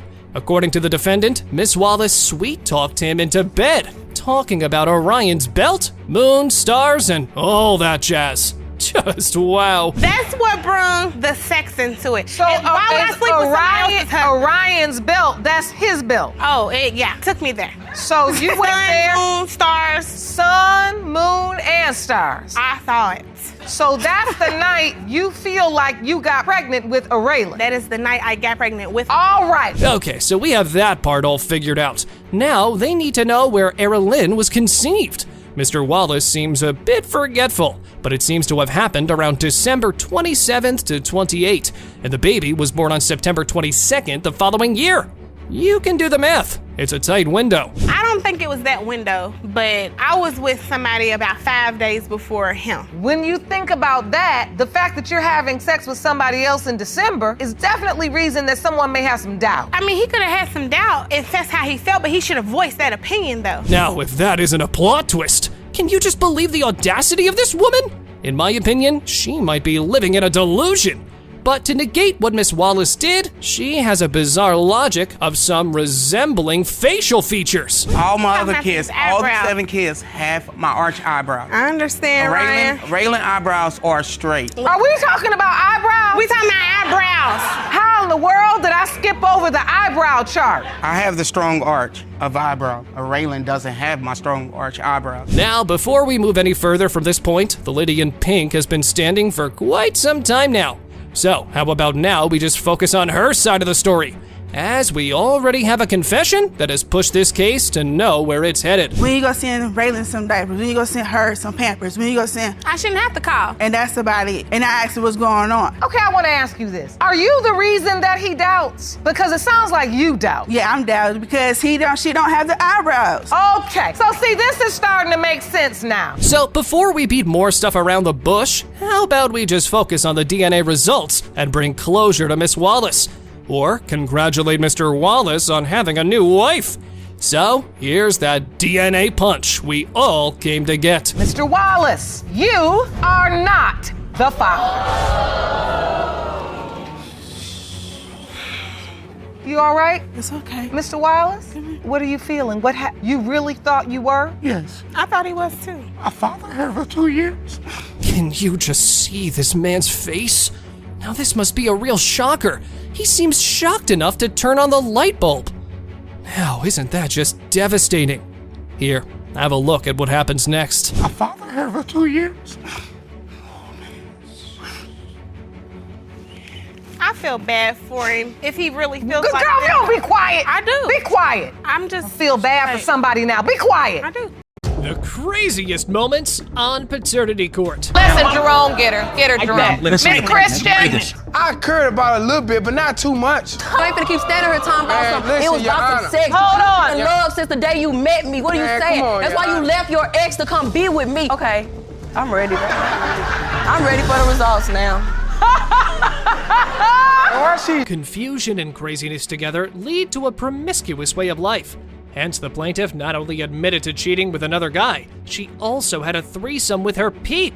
That's why Mr. Maltese was convinced he didn't father her child.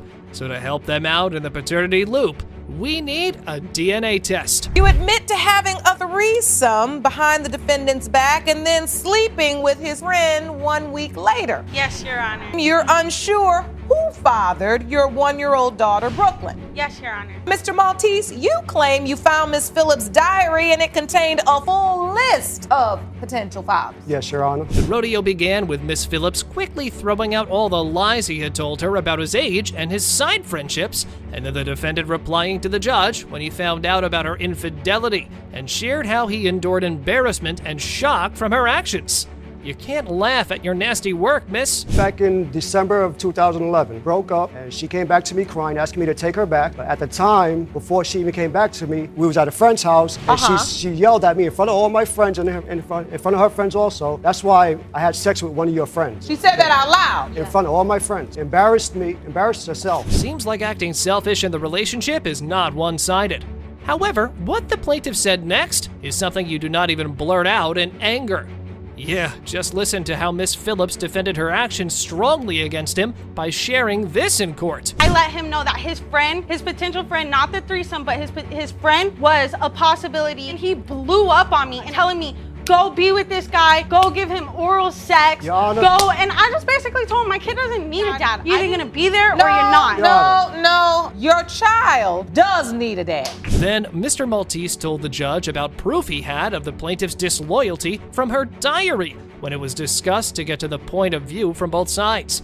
But Miss Phillips was emotional, and she argued about his daddy's duties. Are 18 names listed? Quite a list. And out of those 18, 2 to 3 of them are my friends that she slept with. Mr. Maltese, you're saying you're over taking care of a child. Yeah. That time you think it's your daughter. Yeah. So you're over there doing what you feel like you should be doing. I'm doing what a real man would And do. as you're cleaning. The defendant continued his statements on other multiple father possibilities and shared that months after their daughter's birth, he discovered the plaintiff's scandals and was left broken. And the judge had to step in and called out Miss Phillips for her arrogance. Before you get to why he didn't do this and he's not the father and he's not this, you've got to take responsibility for the fact that he may not believe he is the child's father. I told him before she was even here. He is present in this child's life, right or wrong, but that may be the reason. And part of the reason he has to doubt Miss Phillips is because of your action. Things got heated when the plaintiff was ranting about his irresponsible behavior towards her daughter, and she couldn't stop herself from cursing.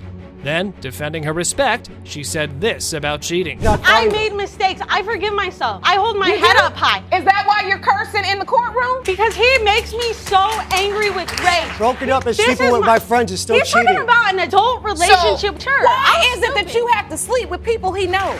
That's just nasty. All the men in the world, you want to go out and do your thing. About the father's duties question, the plaintiff shared how one night she asked Mr. Maltese's help to look after their daughter, and he acted completely ignorant in the situation.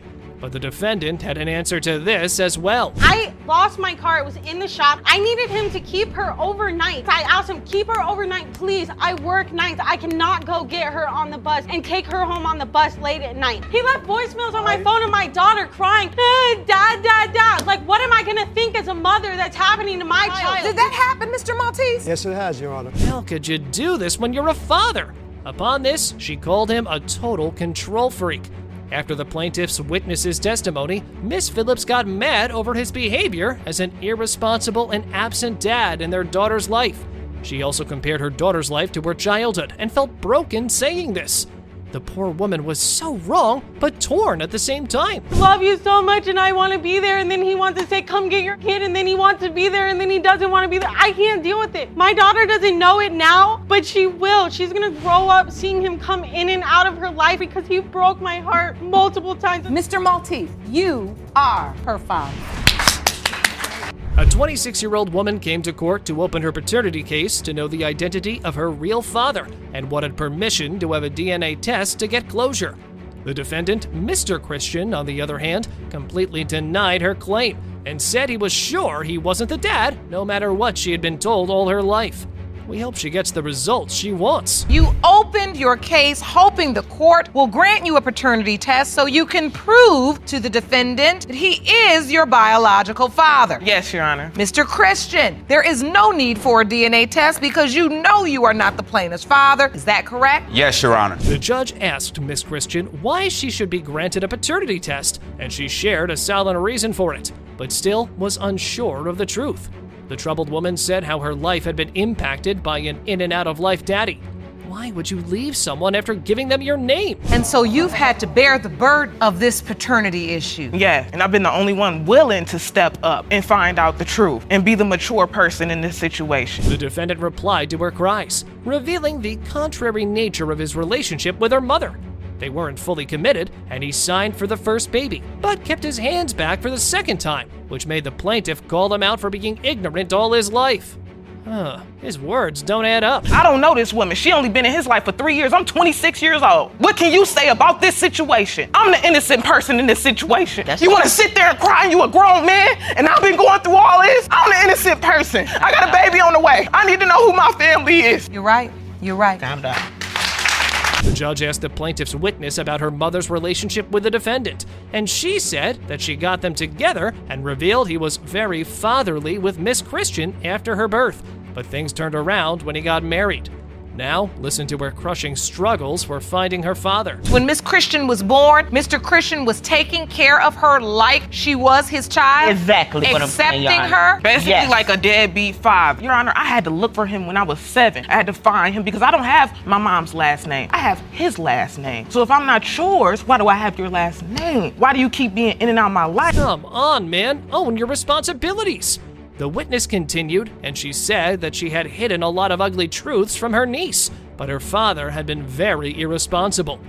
Now, listen to this traumatic experience of the plaintiff, which leads them to argue with each other. He didn't have no time for no kid. I was living with his mother when I went back to try to get my high school diploma. Exactly. This is the main reason why I'm here now, because they kicked me out a week before Christmas. You can't tell her to close her mouth. And I can't tell her to she close does her need to mouth. shut up. Let's get some order. The defendant said that he had tried to grow his bond with Miss Christian several times in her childhood, but it never worked. He also shared an incident with the plaintiff, but quickly stated his reasons for doing so. Both parties started arguing again. He is not owing anything in this case yet. If you had the doubt, what made you go pick her up? I, myself, know who my father is. I never was able to spend any time with him growing up, so I didn't want her to have to go through that type of stuff of not knowing who her father was or knowing who your father is and not being able to get the support that you need from father. The judge asked Mr. Christian whether he signed the birth certificate, and he declined and said he had paid insurance for her, but the plaintiff called it a lie and disclosed a new debate about blood tests. Listen to him about the shocking results that made him an absent father. He could have done better, but maybe he never wanted it in the first place. I took a blood test, 99.8% that me and her mother didn't possess the proper gene in order to create pressure. Where did you see those results? They sent it to me in the mail, and I wish I had kept it. And that was when she was 2 years old. Her mother has lied to her for all these years. A doctor's testimony was brought in the case to understand the accuracy of blood test results, and it was revealed that there were still some chances of probability, but the defendant still disbelieved his paternity and shared this incident in the court. She over there clapping, it ain't funny. I'll punch her right. No. Who was clapping? She clapping and laughing like it's funny. I have not laughed. Oh, you clap, but you can get it. Because you over there downgrading somebody. You know what? Listen, Jerome, get her, Jerome. Miss Christian, Mr. Christian, you are not the father. Playboys are considered the worst of all mankind. But have you ever seen one who's dumb as well? No? We'll see this case, where a woman wanted the defendant to believe that he fathered her kid, but he not only denied it, but didn't even admit his 5-year relationship with the plaintiff, Miss Sales. So, to get closure for her, a DNA test is needed. Since the day my daughter was born, because she was light-skinned with gray eyes, that was not his child because I'm too dark to have a light-skinned baby. Mr. Jackson, she said you were in a 5-year relationship. Is that true? No, ma'am. What were we doing, Miko? What were you doing? Huh? You know, she was like my side woman. Playboy Mr. Jackson is not just careless, but dumb as well. He admitted boldly that she was just a side woman to him because she was sexy, and added that she was smacking other guys beside him. But she denied it, saying he was messing around in her house every day for a year straight. Then the plaintiff shared their relationship timeline to reveal his terrible lies. When I moved back in town, he never let me know about this relationship he had. He never said anything to me about it. And by the time he actually started trying to confess that he had a girlfriend, we had already been together for 6 to 8 months, already having sex with each other on the regular. He's a sorry liar. The judge asked them about pregnancy, so Miss Sales told them the whole situation. She shared the illness about her cyst issues. They also had planned a baby, so while they were at the hospital, after some tests, they did this. I was getting a lot of tests ran and things telling me no, I wasn't pregnant at the time because I had polyp. Nurse explained that it was really hard for me to get pregnant and my chances was very slim. We had sex at the hospital that same night. And then— In the hospital? Yeah, so after they, got me together and got my body together, yeah, believe me, it wasn't that negative. So. Upon the judge's question of Miss Sales' infidelity, the defendant said his friend told him about the affair with a white dude, but the plaintiff jumped up and cleared the air in this way. Then he shared another cliffhanger of a text, but she refused to keep up with his lies. I mean, things are not adding up here. He is lying. So what about the guy with the lie? A random person he found on my messenger that I guess had said, "What's up, sexy?" Extra 100 guys that do that too, and he picked that one out because he was light-skinned. Oh, so you're saying he concocted the cheating story after Micaiah was born? Yeah. Based upon her skin color? Yes. Well, the Playboy seems to be in trouble, as he can't back up himself on the court. He was given another chance to turn in his lies as he brought the conception calendar, but his dates are even more complex than a woman's menstrual dates. His fishy dates turned back at him harder than ever. So when do you finally find out Miss Sales is pregnant? It's around like September. There it is, September. Yes, ma'am. Micaiah was born on May 9th. So is it your testimony that you didn't have sex, nor in August, Yes, Your Honor. nor in September? He's lying. He just said he loved it. Why would he stop? He is lying. I mean, he looked like he lying. I don't even have to say it. The defendant wasn't believable at all, so his witness was brought to the court, and she gave testimony about a DNA test that the plaintiff refused to do. The test refusal by Miss Sales led to more questions, and even brought up a funny story about the case. After all the lies, it was time to get to the results. I guess she seen me more serious about it, because I've been saying I'm supposed to be getting a DNA test for a while. And did you all ever park and get out the car and go towards the courthouse? We did. And then what happened? We left. It was just too much at the time. This lie is too much. It has been determined by this court. Mr. Jackson, you are the father. An on and off relationship is always a headache, but what can you do if someone wants to have it in their life by choice? A woman wanted to prove the paternity of her youngest child to her ex, with whom she already had 4 kids before. Her purpose is to win him back, but the defendant said she was a rocky person and didn't accept the baby. So, to get answers for her, a DNA test is required. It was good in the beginning when we first started having children. And then after that, me and her started both doing our own little thing. And we was already about to split, but she ended up getting pregnant. But at that time, she was already messing around with other guys. The testimony started with the plaintiff and defendant both telling about their relationship. Ms. Thomas said they grew apart because he always cheated on her. And Mr. Nelson said he was still on good terms with her, but once he tried getting back with her. And the plaintiff's response was this. He cheated on me throughout almost our whole entire relationship. So, Miss Thomas, why put up with that? We went through hard times. Why wouldn't you want to make something like that work with somebody you had all these years with, all these kids with, and you just want to... That's why I don't even know the chat, man. He gave up the relationship. I wish it was that easy for me during them times to just throw it away. Miss Thompson continued and said she didn't feel guilty about cheating on him, and did it to even the score with her boyfriend in their 5-year relationship. The defendant then said she was sleeping with another guy besides him at the same time, and she denied it with her proof. Man, how were they cheating but still hooking up? How long had you all been together when you discovered she was cheating? 5? Yeah. 5 years and 4 children. So Jakai is potentially your 5th child together. It's hard for me to put a nail on that if she was messing with me and the same guy around the same time. When I got back from North Carolina, Your Honor, that is not true. I said, you gained some weight. She was like, oh, I've been eating a lot. Here is more lying and confusion about cheating. The plaintiff admitted her cheating to Mr. Nelson calmly, but the defendant added that he got to know about it through his friends. Upon this, she denied it and shocked everyone about his actions after her pregnancy news. He was going around telling everybody that I was pregnant. Up until the time he met Miss Campbell, that's when he started denying my son. Mind you, he was cheating on me with her. I didn't know about her until I found out she was calling him through Facebook. And he was trying to lie then because we were still messing around even when he was with her. Mr. Nelson's wife gave testimony and shared that she had discovered his cheating through a video and also during a meetup together with the plaintiff. Okay, so he had side chicks going on from both sides, huh?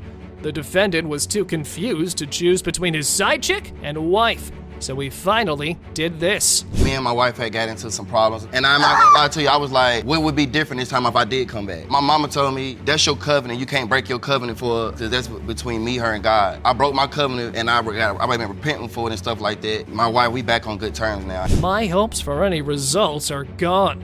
But the judge asked both of them about the kid, and the defendant said they never planned the baby after 5 years. But Miss Thomas denied it and showed astonishing proof of Mr. Nelson, who was still an official cheater. He calls me and tells me how much he misses me and wants to be with me. It's not the other way around, and I have messages. So what is your plan for real? You the plan. So are you really gonna leave her this time? I want my family back. I hear you, but you said this last time, and I really need to know if you serious this time. This the kind of conversation a married man's having? The defendant's demeanor was too complicated for a result, so the judge addressed both women and advised them to be better in their decisions.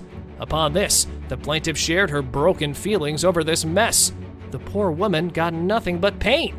And now, the results were revealed. I didn't know he was married until, a week later, before I had my son. He didn't tell me. He denied it when he came to the hospital. 6 years, 5 kids, sacrifices, everything we've been through, it's like she got it easy. It has been determined by this court. Mr. Nelson, you are the father.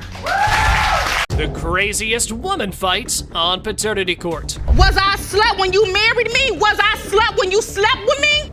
Yes. Are you kidding me right now? Excuse me? This is why I want my divorce. I'm his baby mother, and I have to talk to him, not you. It don't matter. And He's married to me. And the money comes from me. Said, okay, so at can the I end get of the day, child support then since he SSI? Would you be estranged enough to ghost your pregnant wife and show up a month later just to deny the child?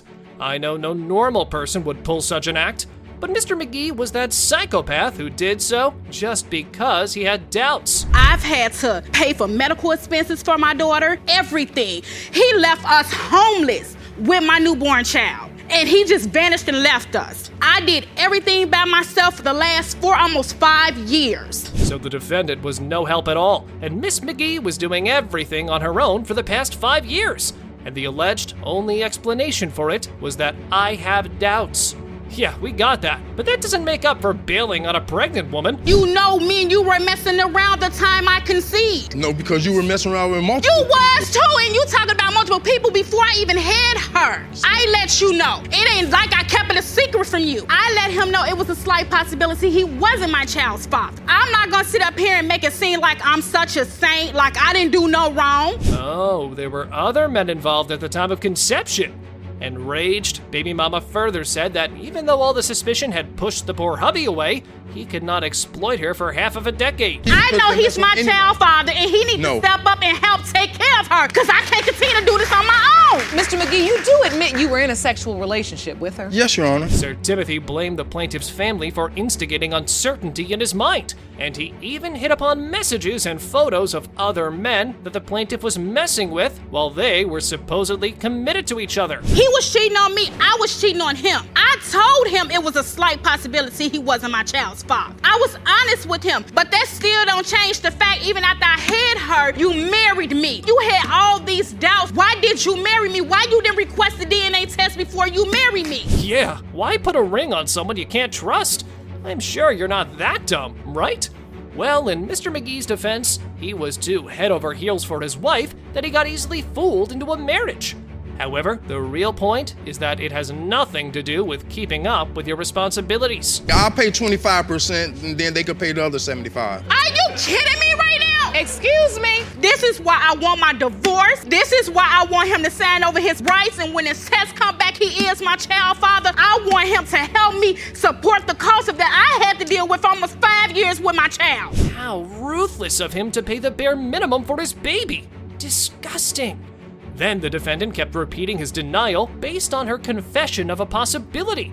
But he brought a twist in the story, as her mother told him that he might not be a father. So, listening to this, the judge brought in Mrs. McGee's mother. Do you think Mr. McGee is your grandchild's father? No, my daughter was out there. I was out there. Yes. Excuse me? Let's be respectful. Excuse me? Let's be respectful. Was I slut when you married me? Was I slut when you slept with me? Yes. Ooh, mother stoked against daughter. That's interesting. Grandma continued that due to baby mama's upbringing in a Christian family, she was just claiming him as the father to protect herself from being the victim of family gossip. Then the plaintiff asked both of them for an apology, which led to a heated argument. When this test come back, he is my child's father. I want an apology from you, and I want one from you. Because if I was out there, how I know who my child's father is? I admitted to him that I made mistakes throughout our relationship. We had a relationship until you betrayed me. It's not that I betray her. Yeah, she's right. Why only blame her when it takes two to tango? So the judge asked Grandma's opinion on the potential father. Upon hearing this, the defendant said that now there were two guys, but the baby mama shared how his future partner had helped her. He stepped up and helped me take care of my child while this one left us both. So of course I'm gonna move on with my life. I'm not gonna sit up there and keep being bitter. That little girl mean more to me than anything. And that's why he stepped up. Why are you being so insecure about her moving on? Next, the judge brought in Mrs. McGee's fiancé and asked him about the possibility, and he agreed that there was a slight chance. Then the defendant claimed that he would step up if the results prove him wrong, but the plaintiff exposed his bitter reality in the court. He left me my appendix in rupture while I was 4 months pregnant with my child. I almost lost my daughter. You know what he said to me? I'll be back. I'm going to the store. And you know, I didn't see him till a month later. And I'm pregnant with your child. Don't be there one day and the next day don't. Be there consistently. Be there for her, not for me. It was hard to listen to a single mother's struggles. And on top of this, the father was completely acting ruthless to the baby. The testimonies couldn't convince him, so the judge called for the results to give the daughter back her rights. The biological father is Mr. McGee. How you feel now? Bet you feel stupid now, don't you? Ms. McGee. You missed all them years. Can you even imagine how tough it must be for a woman to discover that her husband may not be the biological father of her last 3 kids? Miss Moore here strongly believes Mr. Butler is her child's real dad, who claimed that baby mama told Mr. Butler multiple times in the past that he's not the father. Talk about a courtroom cliffhanger. There is only one reason the defendant, Mr. Butler, has doubts he fathered your 1-year-old daughter. Yes, Your Honor. You argue you've been told on multiple occasions by the plaintiff herself that you are not her child's father. Yes, Your Honor. Oh boy, things took a wild turn when Miss Carter presented a message as evidence, claiming her husband keeps her and their bundle of joy happy. But here's the kicker. Why did she need to whip out a message in court?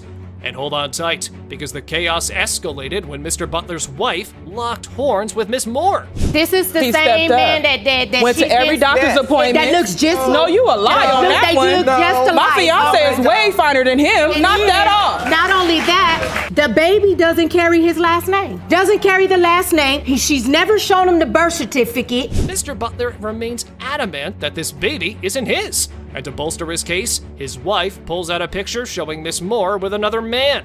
Could this mystery man be the real father? Plus, there's another eyebrow-raising reason for doubt.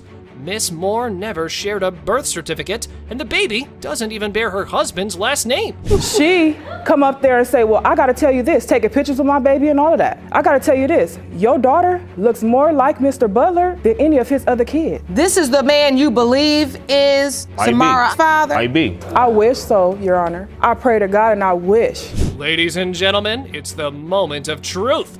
Is Mr. Butler truly the father of this adorable baby?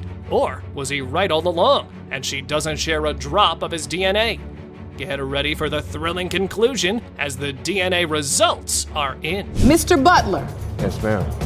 you are her father. Now, look at her. Miss Bullyjack's life was all jacked up because of the tittle-tattle of her own family. Now her relationship of 11 years was at the point that only a DNA test could save it.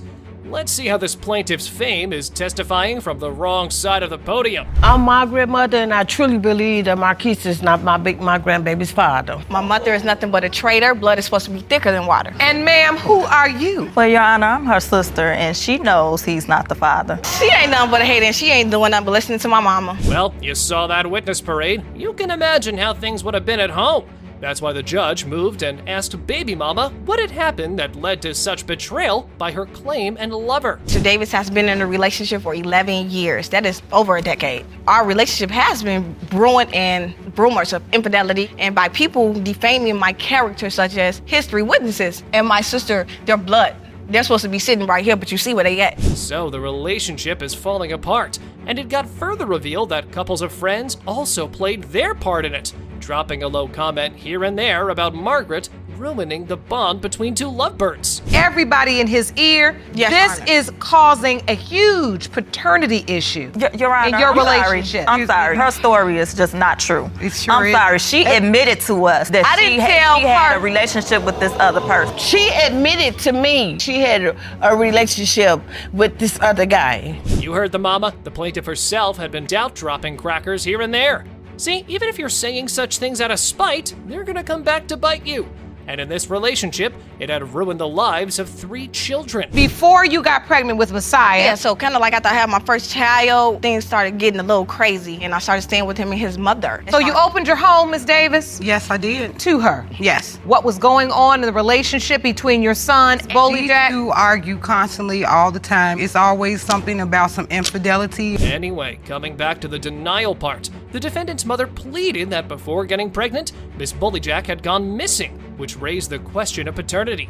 However, her own added more serious infidelity, a shocker to the trial. Me to babysit her kids while she go over there to so-called get her hair did, and she would stay for hours, and her when she hair come never back, looked like her that. hair Never told me still that can't it look was like the him same doing way it her looked hair. when he came when she Her hair came back. You think she was sleeping with this guy? Yes, we know. Wow, these ladies are just very persistent with their claims. What made things worse was that the big sister Lorian testified that the Messiah looked just like another guy, whom her sister was crushing on. While their baby mama, you know what? Wait, let's just watch it instead of me telling you. I told her that I actually kind of had a crush on the man that they're speaking about. And I So told you admit you had a crush on that man? Yeah, yes I did. Do you admit you slept with him? No, I don't. She was going over there all Yes, the time. ma'am. talking No, I about wasn't she going had over there to all get the her time. hair did. Yes, First of ma'am. all, come back looking the same way it did when she left. She would be gone And she for been gone for hours. Getting her hair done or not? What does it have to do with the paternity of the child? Why do they keep forgetting this court isn't a family court? Here, Judge Lake is all about children and nothing else. So she would say, I'm going to get my hair done, Yeah. and then come back and her hair wasn't done. Then she would ask us if Marquise calls, let him know that I was here the whole time. A lot of revelations going on, which defendants had no idea about and were just making all the suspicions go stronger. Lorian even came out declaring that she tried her best to hint to the baby daddy that her youngest nephew wasn't his. Sarkis looks just like you. Zion looks just like her. Who do Messiah look like? Because he looks like neither one. Why is it so hard to believe that he's not his baby if he don't look like his own mama? Messiah look just like the guy you was Messiah don't look like him. Same hairline color. Girl, no. I'm not trying to hear none of that. I'm not trying to hear none of that. And don't forget that Miss Commoners also made the same accusations over and over. Mr. Davis wasn't the father. My daughter told me that. However, this time, she added that Mr. Davis was too naive and had driven the plaintiff with his deadbeatedness. She cheated on Marquise with the other guy. She said Marquise had been gone for 7 days and left her in the house with the kids with no food, no pampers, no nothing. And she said she's gonna get him back. She went and she slept with the other guy. No, that's what she did. But she had been. Tell her nothing. Ooh, you were just working too hard. Right. That's why you just kept giving the cold shoulder to your other children, too. No good excuse, I'd say. Even the judge was quick to point that out. Nonetheless, each of the participants had warned the judge out, so she reached for the envelope. Mr. Davis, you are the father. Where is the apology? Where is the apology? Step into the courtroom and witness the clash of Rainey versus Matthew. What brought these two to this legal battleground? Get ready to find out the truth. Miss Rainey is demanding $4,663.50 from Mr. Matthew, claiming it's the rightful half of their child's expenses. But does Mr. Matthew see eye to eye with her? Will he step up and acknowledge his responsibility as a father? Only time will tell. When I found out I was pregnant, I told him and the other person that That you it was was living between both of them. No. You weren't sleeping with anybody else during the time of conception. I slept with him and Rondell. Mr. Matthews, what do you have to say? I have to say that it's not possible that it can only be between me and one other person. She is known to have family trees in her. When Miss Rainey went into labor, she contacted Matthew, keeping him in the loop. Even after she gave birth, she sent him photos of their newborn, hoping for his recognition. But shockingly, he dismissed the pictures, insisting that the child bore no resemblance to him. Matthew, have you ever considered the possibility that this little one is indeed your flesh and blood? Imagine discovering that you denied your very own children. How would you react? When my child was born, we sent him a picture on the phone of my child. His words was, "That ain't my son. Why He is you don't texting me? look like What me." is you texting Name me for? him, You need to be sending you a might as picture well to your name baby him daddy. Salih You don't need and to be be- with Salih. So guess what I did? I named him Salih. Right. Living off Rainey's hard-earned money and still having the audacity to criticize her? What on earth is wrong with this man? Is his motive for denying his kids simply to dodge any financial responsibilities?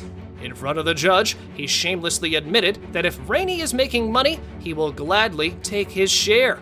Where's the gratitude, Matthew? It's nowhere to be found. Always had my own place until now. And you made your own money? Surviving, getting it, whether it was working on a pole, working at a restaurant, working in a restaurant, group home, anything. I got it. Right. And you had half of it, so what you complaining for? I wasn't complaining about Well, it. When I was Mr. getting half Matthews, of it. what do you say to that? She's Oh yeah, she'll saying give that me her money now. The judge couldn't help but voice the question that lingered on everyone's mind. Why does she stay with him? Rainey's answer reveals a hard-learned lesson that loving alone is sometimes not enough. A woman needs more than just affection. She deserves respect and care. It seems Rainey has come to understand this fundamental truth. I had a rough life. When you don't have nobody and that's all you have is somebody that's really nothing to lean on, when you can lean on them, that's what you gotta do. Like I said, yes, I did love him. I wanted to marry him. I still love him, but I don't want to be with him because he can't respect me as not only the child, his kid's mother. Now, all that's left is for Matthew to take responsibility for his children.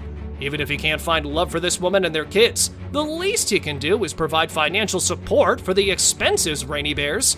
The court has been presented with evidence of the costs she has incurred. It's time for Matthew to face the music. today's DNA results are going to see whether he's responsible for these children. You are suing him for half of the child care expenses, $4,663.50. Have you brought the court any evidence of monies you've spent? Yes, Your Honor. Hold on tight. The tension explodes into a heated fight. They shout at each other, vehemently disagreeing with every word. Who's losing their cool here? Is it Miss Rainey or Mr. Matthew? Well, Matthew crossed a line by claiming Rainey neglected the children's clothing, and that triggered her like a raging storm.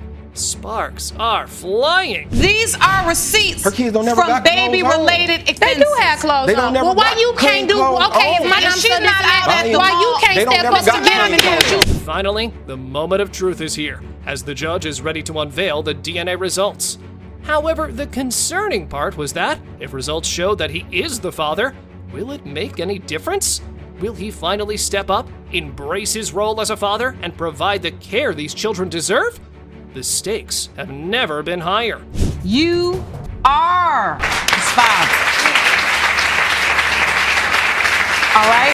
Hold on. I'm about tired of this little attitude you got. Every time they go to testify, you talking over them, and the only thing it looks like to me is that you don't want me to hear what they're saying because they're telling the truth. But you over there sniffing up at this little girl at work, letting her buy you food and pay your phone bill. Now you here in this courtroom. Don't be mad at nobody but yourself, baby. There was a lot of emotion tied to this particular case. Ms. Stockley was in court because she felt so much guilt, and it had started to get to her heart. She claimed the guilt was there as a result of her claiming the wrong man to be her daughter's biological father for over 23 years. Miss Stokely, you say you feel pain and guilt in your heart for claiming the wrong man was your daughter, Waikia's biological father, for the past 23 years. You are here to right your wrong and now prove to the defendant that he is her dad. Is that correct? Yes, Your Honor. Mr. Tucker, you say you were first told you were Waikia's dad only a few months ago. You and your daughter Candace say there is no way today's DNA will reveal you are Waikia's biological father. Is that correct? Your Honor, I don't know nothing about that, Your Honor. Mr. Stokely's daughter claimed she could remember when she was just 8 years old and met Mr. Tucker, but at the time she didn't know who he was. All she could remember was that he told her his name and gave her some money. Only saw Waikia since she was 8 years old, and that was it. Waikia, you remember seeing Mr. Tucker when you were 8 years old? Yes, I do. Can you describe that encounter for the court? Yes, because I remember it like it was yesterday. I remember I was coming out of the store and we bumped into this guy, and this guy looked down over top of me and looked me in my face and said, "Do you know who I am? My name Willie." And I said, "How, Mr. Willie?" And he said, "No, tell her who I am." And then... Well, Mr. Tucker had another daughter, and she was with him in the courtroom. She claimed she was confused about the whole situation. She claimed she knew about Miss Stockley's daughter when she was 8 years old, but was too young to make sense of what her daddy told her. I'm just sitting here because I'm just completely confused. My whole thing is I did hear about her when she was 8. I was with my dad at that time, and then I did meet her again, but it's just like she's saying that she's so sure that this is my dad's child, but why wait 23 years? And like it's basically like I will miss out on the whole sister. I've been around all my other sisters and brothers. Do you believe that Miss Stokely is your sister? No, because my dad, he loved his children, and if he had a possible child, I'm quite sure he would have said, "This is your sister," and we would have been a family. Now, how did they find themselves in this big pot of confusion? That was what this was, honestly. Ms. Tucker claimed that she had been living with her ex-boyfriend for some time. When she wanted to move out, she was held back by a snowstorm and got stuck with Mr. Tucker. Was living with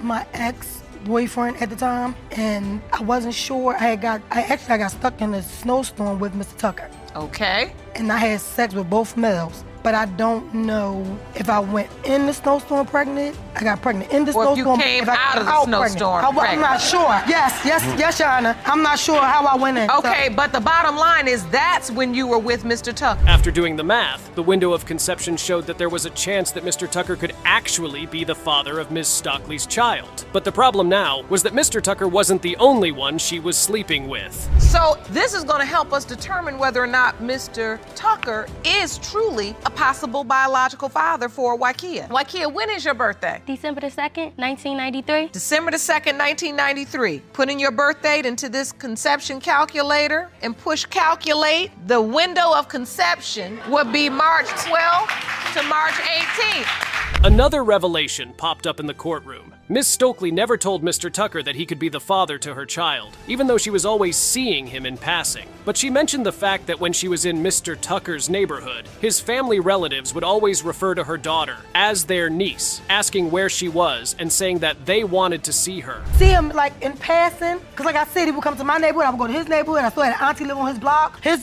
sisters, they would say to me, "Where my niece at? Where my little niece at? Where my niece at?" His family members would say, "Where my little niece at?" Yes. No, Your Honor, her mom, her friends, everybody in her neighborhood, when I be going to work, they was like, "Willie, Zakia, you know that." Waikia.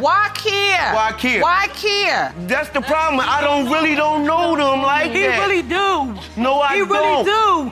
Listen, make his even sister. my daughter, I know Candace Tucker. Before you know what's up, they get into an argument about who cut who off and who did not. Mr. Tucker claims Ms. Stockley didn't want him to be involved in her daughters. Mr. Tucker, on the other hand, claims that it was Ms. Stockley who did not want him to see her child. So, Miss Stokely, is it your testimony that he knew the possibility? He knew. But you feel like he did not put forth an effort? No. So you went about your business of being mother and father. At the time, I was still with my ex. So I couldn't go to Mr. Tucker and say, well, you know what? This is your daughter, this and the third. I see him from time to time, all the time. But why shut me out? I never shut you out. Yes, you did. What? The courtroom had seen enough of Mr. Tucker and Ms. Stockley's drama about who the biological father of her daughter was. It was finally time to reveal the truth and put an end to the endless argument they both didn't want to stop. Mr. Tucker, you are the father.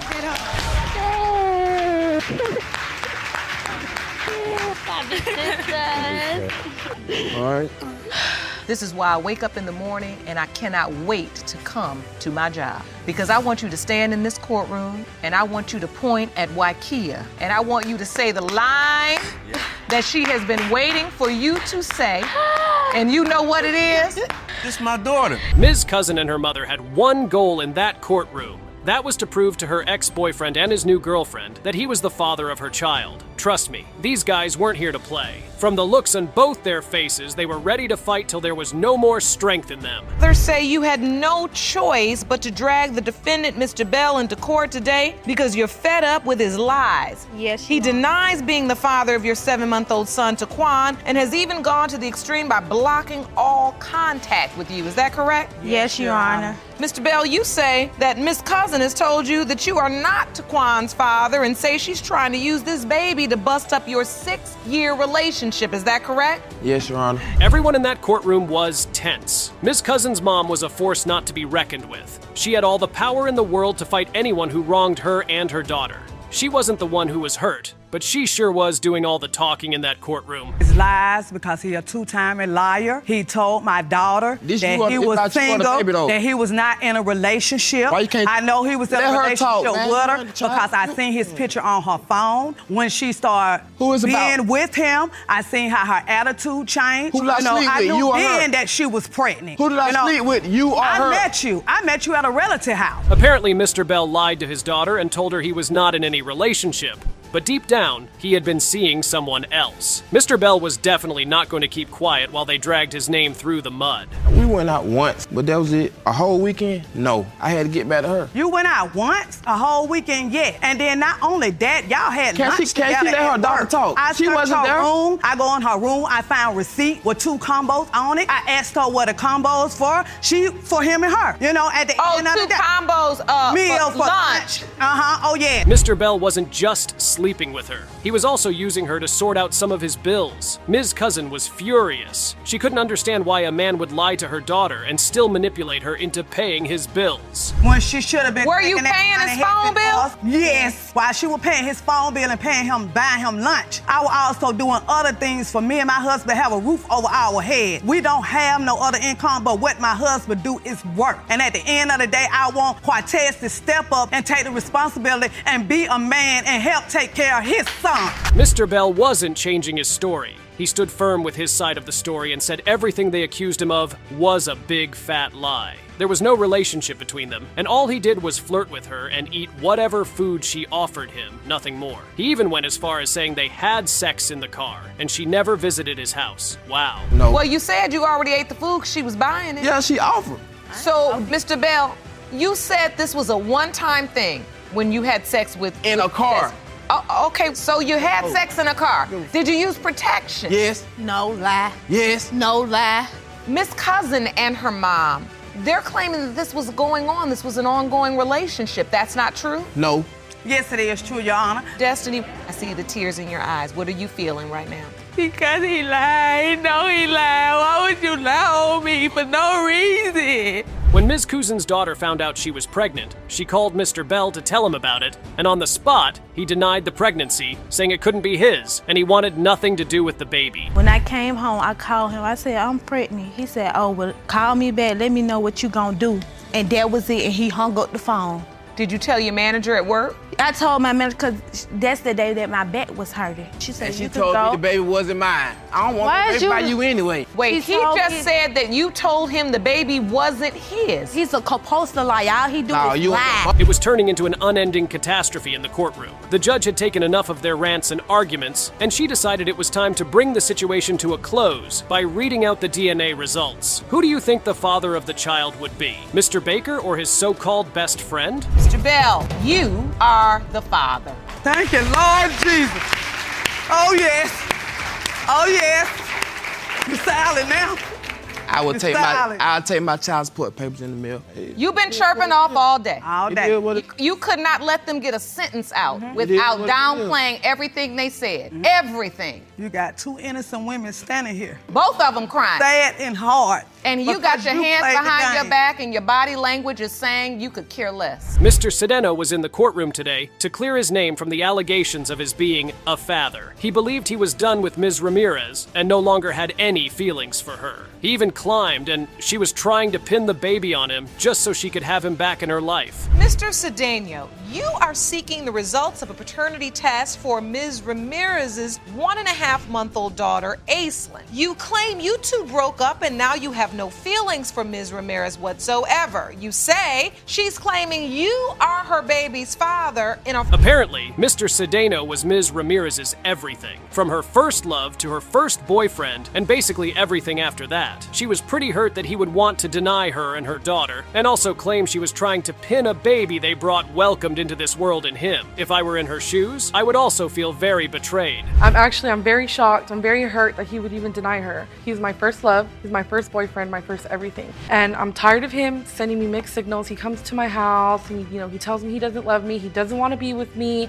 but yet he's always trying to hug up on me. He tries to sleep with me. And I've even tried to prove it. I've proved it multiple times to his girlfriend, you know? What you're about to hear will definitely make you ask if Ms. Ramirez was a child, because only kids would do something so petty. Apparently, Ms. Ramirez was in contact with his girlfriend. After she and Mr. Sedeno had split up, she told his new girlfriend that she was going to sleep with him, regardless of the fact that he was in another relationship. I told her that I was going to sleep with him, and she told me to prove it. So when we were having sex, I called her on the phone so that she could hear. What? Wait a minute. You got on the phone with his girlfriend. Yes. I gotta get this. You said, I'm gonna have sex with my ex, which is your current boyfriend. Yeah, because She said, prove it. With a smile on his face, Mr. Cadeno didn't deny that it happened, but that wasn't his focus in the courtroom. He was here to talk about his doubts about the child Ms. Ramirez claimed was his. It was pretty funny because Mr. Sedeno and Ms. Ramirez were still very intimate while he still had a girlfriend. I was with my girlfriend when it did, and I have pretty much my list of doubts of why I pretty much think Aislinn's not mine. So despite the fact that you're admitting that you do still sleep with Ms. Ramirez, even though you're in... Mr. Sedeno couldn't even keep his stories in check. Funny enough, the child in question wasn't the only child he had with Ms. Ramirez. He had 2 other kids in the equation, but was very certain that the current child in question was definitely not his. I mean, how does that make sense in any way? I had pretty much fallen victim that day. You fell victim? How are you falling a victim when you're the one that initiates Fell it? victim. He's the one that initiates it. You admit to having sex with her, Yes. but you claim the child in question, Aislinn, is not yours. Now the time and dates don't add up. Mr. Cadeno had a long list of doubts that made him feel he couldn't be the father of her 3rd child. He claimed the pregnancy happened way too fast, and he was sure the period they both had sex didn't add up to her getting pregnant. Like there was a year difference between my son and my daughter, and then she had this 3rd kid, which I wasn't even around her that much long of a time to even for me to be the father. And if I was, why wouldn't she put me on the... So you're saying that when you were with her, when you all were in a relationship, it took a year to conceive your first child? Yes. It was a blaming contest in the courtroom, and they were very good at playing it. Ms. Ramirez claimed he never enjoyed spending time with her kids. She said every time he came to pick them up, he was always so eager to drop them off. Why? Because his current girlfriend didn't want him to spend any time with her. So I'm more comfortable with him watching them at my house. And what's the point of taking them if you want to return them? He'll say, okay, I'm gonna take them for a few days. Well, since we're asking questions, I have one for you. If he's not that responsible for the 2 that you already have with him and you don't trust them with him, why in the world are somebody trying to have another baby. The cats started to fly out of the box, and Ms. Ramirez started to come clean about why she had actually decided to get pregnant. She was very jealous of Mr. Cedino's new girlfriend, and the moment she found out she was pregnant, she decided to have his child too. Basically, she wanted him to focus all his attention on her. Okay, maybe my super conscious mind. I did it to get back at her, which is, I feel bad for it. I love my daughter and I got pregnant for the wrong reasons, but that's why I did it. So is that why you had an ovulation calendar? You admitted to the court that I have an ovulation calendar because I keep track of my monthly cycle. There's no reason an innocent child should be suffering because of the mistakes adults make. At this point, you sort of feel sorry for the little child in question. Anyway, it's time to see what the DNA results say about all of this. Mr. Cedeno, you are her father. I told you, she is your baby. Now you can't deny her. She's your kid. You look surprised. A little bit. I'm not surprised. Yeah, you knew what you were doing. Yeah, exactly. Okay, that's how I know you were the father. I had no doubt in my mind. What would you do if you saw a girl wearing tight pants? Would you slide into her bed by selling dreams of wedding bells, as the man did in this case? Mr. Wiggins rolled up in court seeking Judge Lake's help to get back his family. Let's hear what brought him into this mess. Mr. Wiggins, you are here in court to prove that you are not the father of Miss Davis's child, Aubrey Wiggins, and say today's results will change your life. As a result of being alleged the father of Aubrey, I lost my wife and I want to regain my family. You lost your family? You were married at the time? Explain. Yes, Your Honor, I was married and me and my wife went through a separation due to a rough patch. Through my separation, I became a little antsy, I guess, for lack of better terms. Wow. A brief separation gave him the pass to sleep with another woman. It turned out that in no time he was up to jiggery-pokery with Miss Davis. Yet he wanted to free himself from accusations of being a father to a baby girl because his family was at stake. We was never together. Almost 2.5 years? Yes, sir. Yes, I was married, Your Honor. I mean, yeah, married, but it just, it kind of went longer than it should have. But your hope is that if you can prove that Aubrey is not your biological child, that you can convince your ex-wife, the woman, I guess she left because of this situation? Yes, ma'am. That you want to try to put the family back together? Further, the defendant claimed that they had been in a committed relationship for 2 years. The man admitted to manipulating and lying to this young lady for his gain. Yet blaming her was the reason he lost track of his family. Oh my. What type of man is he? I knew I was in a relationship. You did? 2.5 years we was together. I was telling her what I felt I needed to tell her to ultimately get what I wanted. Obviously, you might have gotten more than you bargained for, right? He did. He did. A child. And so why did you think you were in a relationship, Ms. Davis? He stated that multiple times. Was he telling you there was going to be a future? Yes. The next Judge Lake hopped into the pregnancy. It slipped out that Mr. Wiggins' mistress wanted his wife out of his life because she expected to have her whole life with him. So he put on his deception hat and duped baby mama like this. Then I asked her to let me tell my wife. And of course, because she wanted my wife out of the picture, because she did want more. You're right. I wanted more because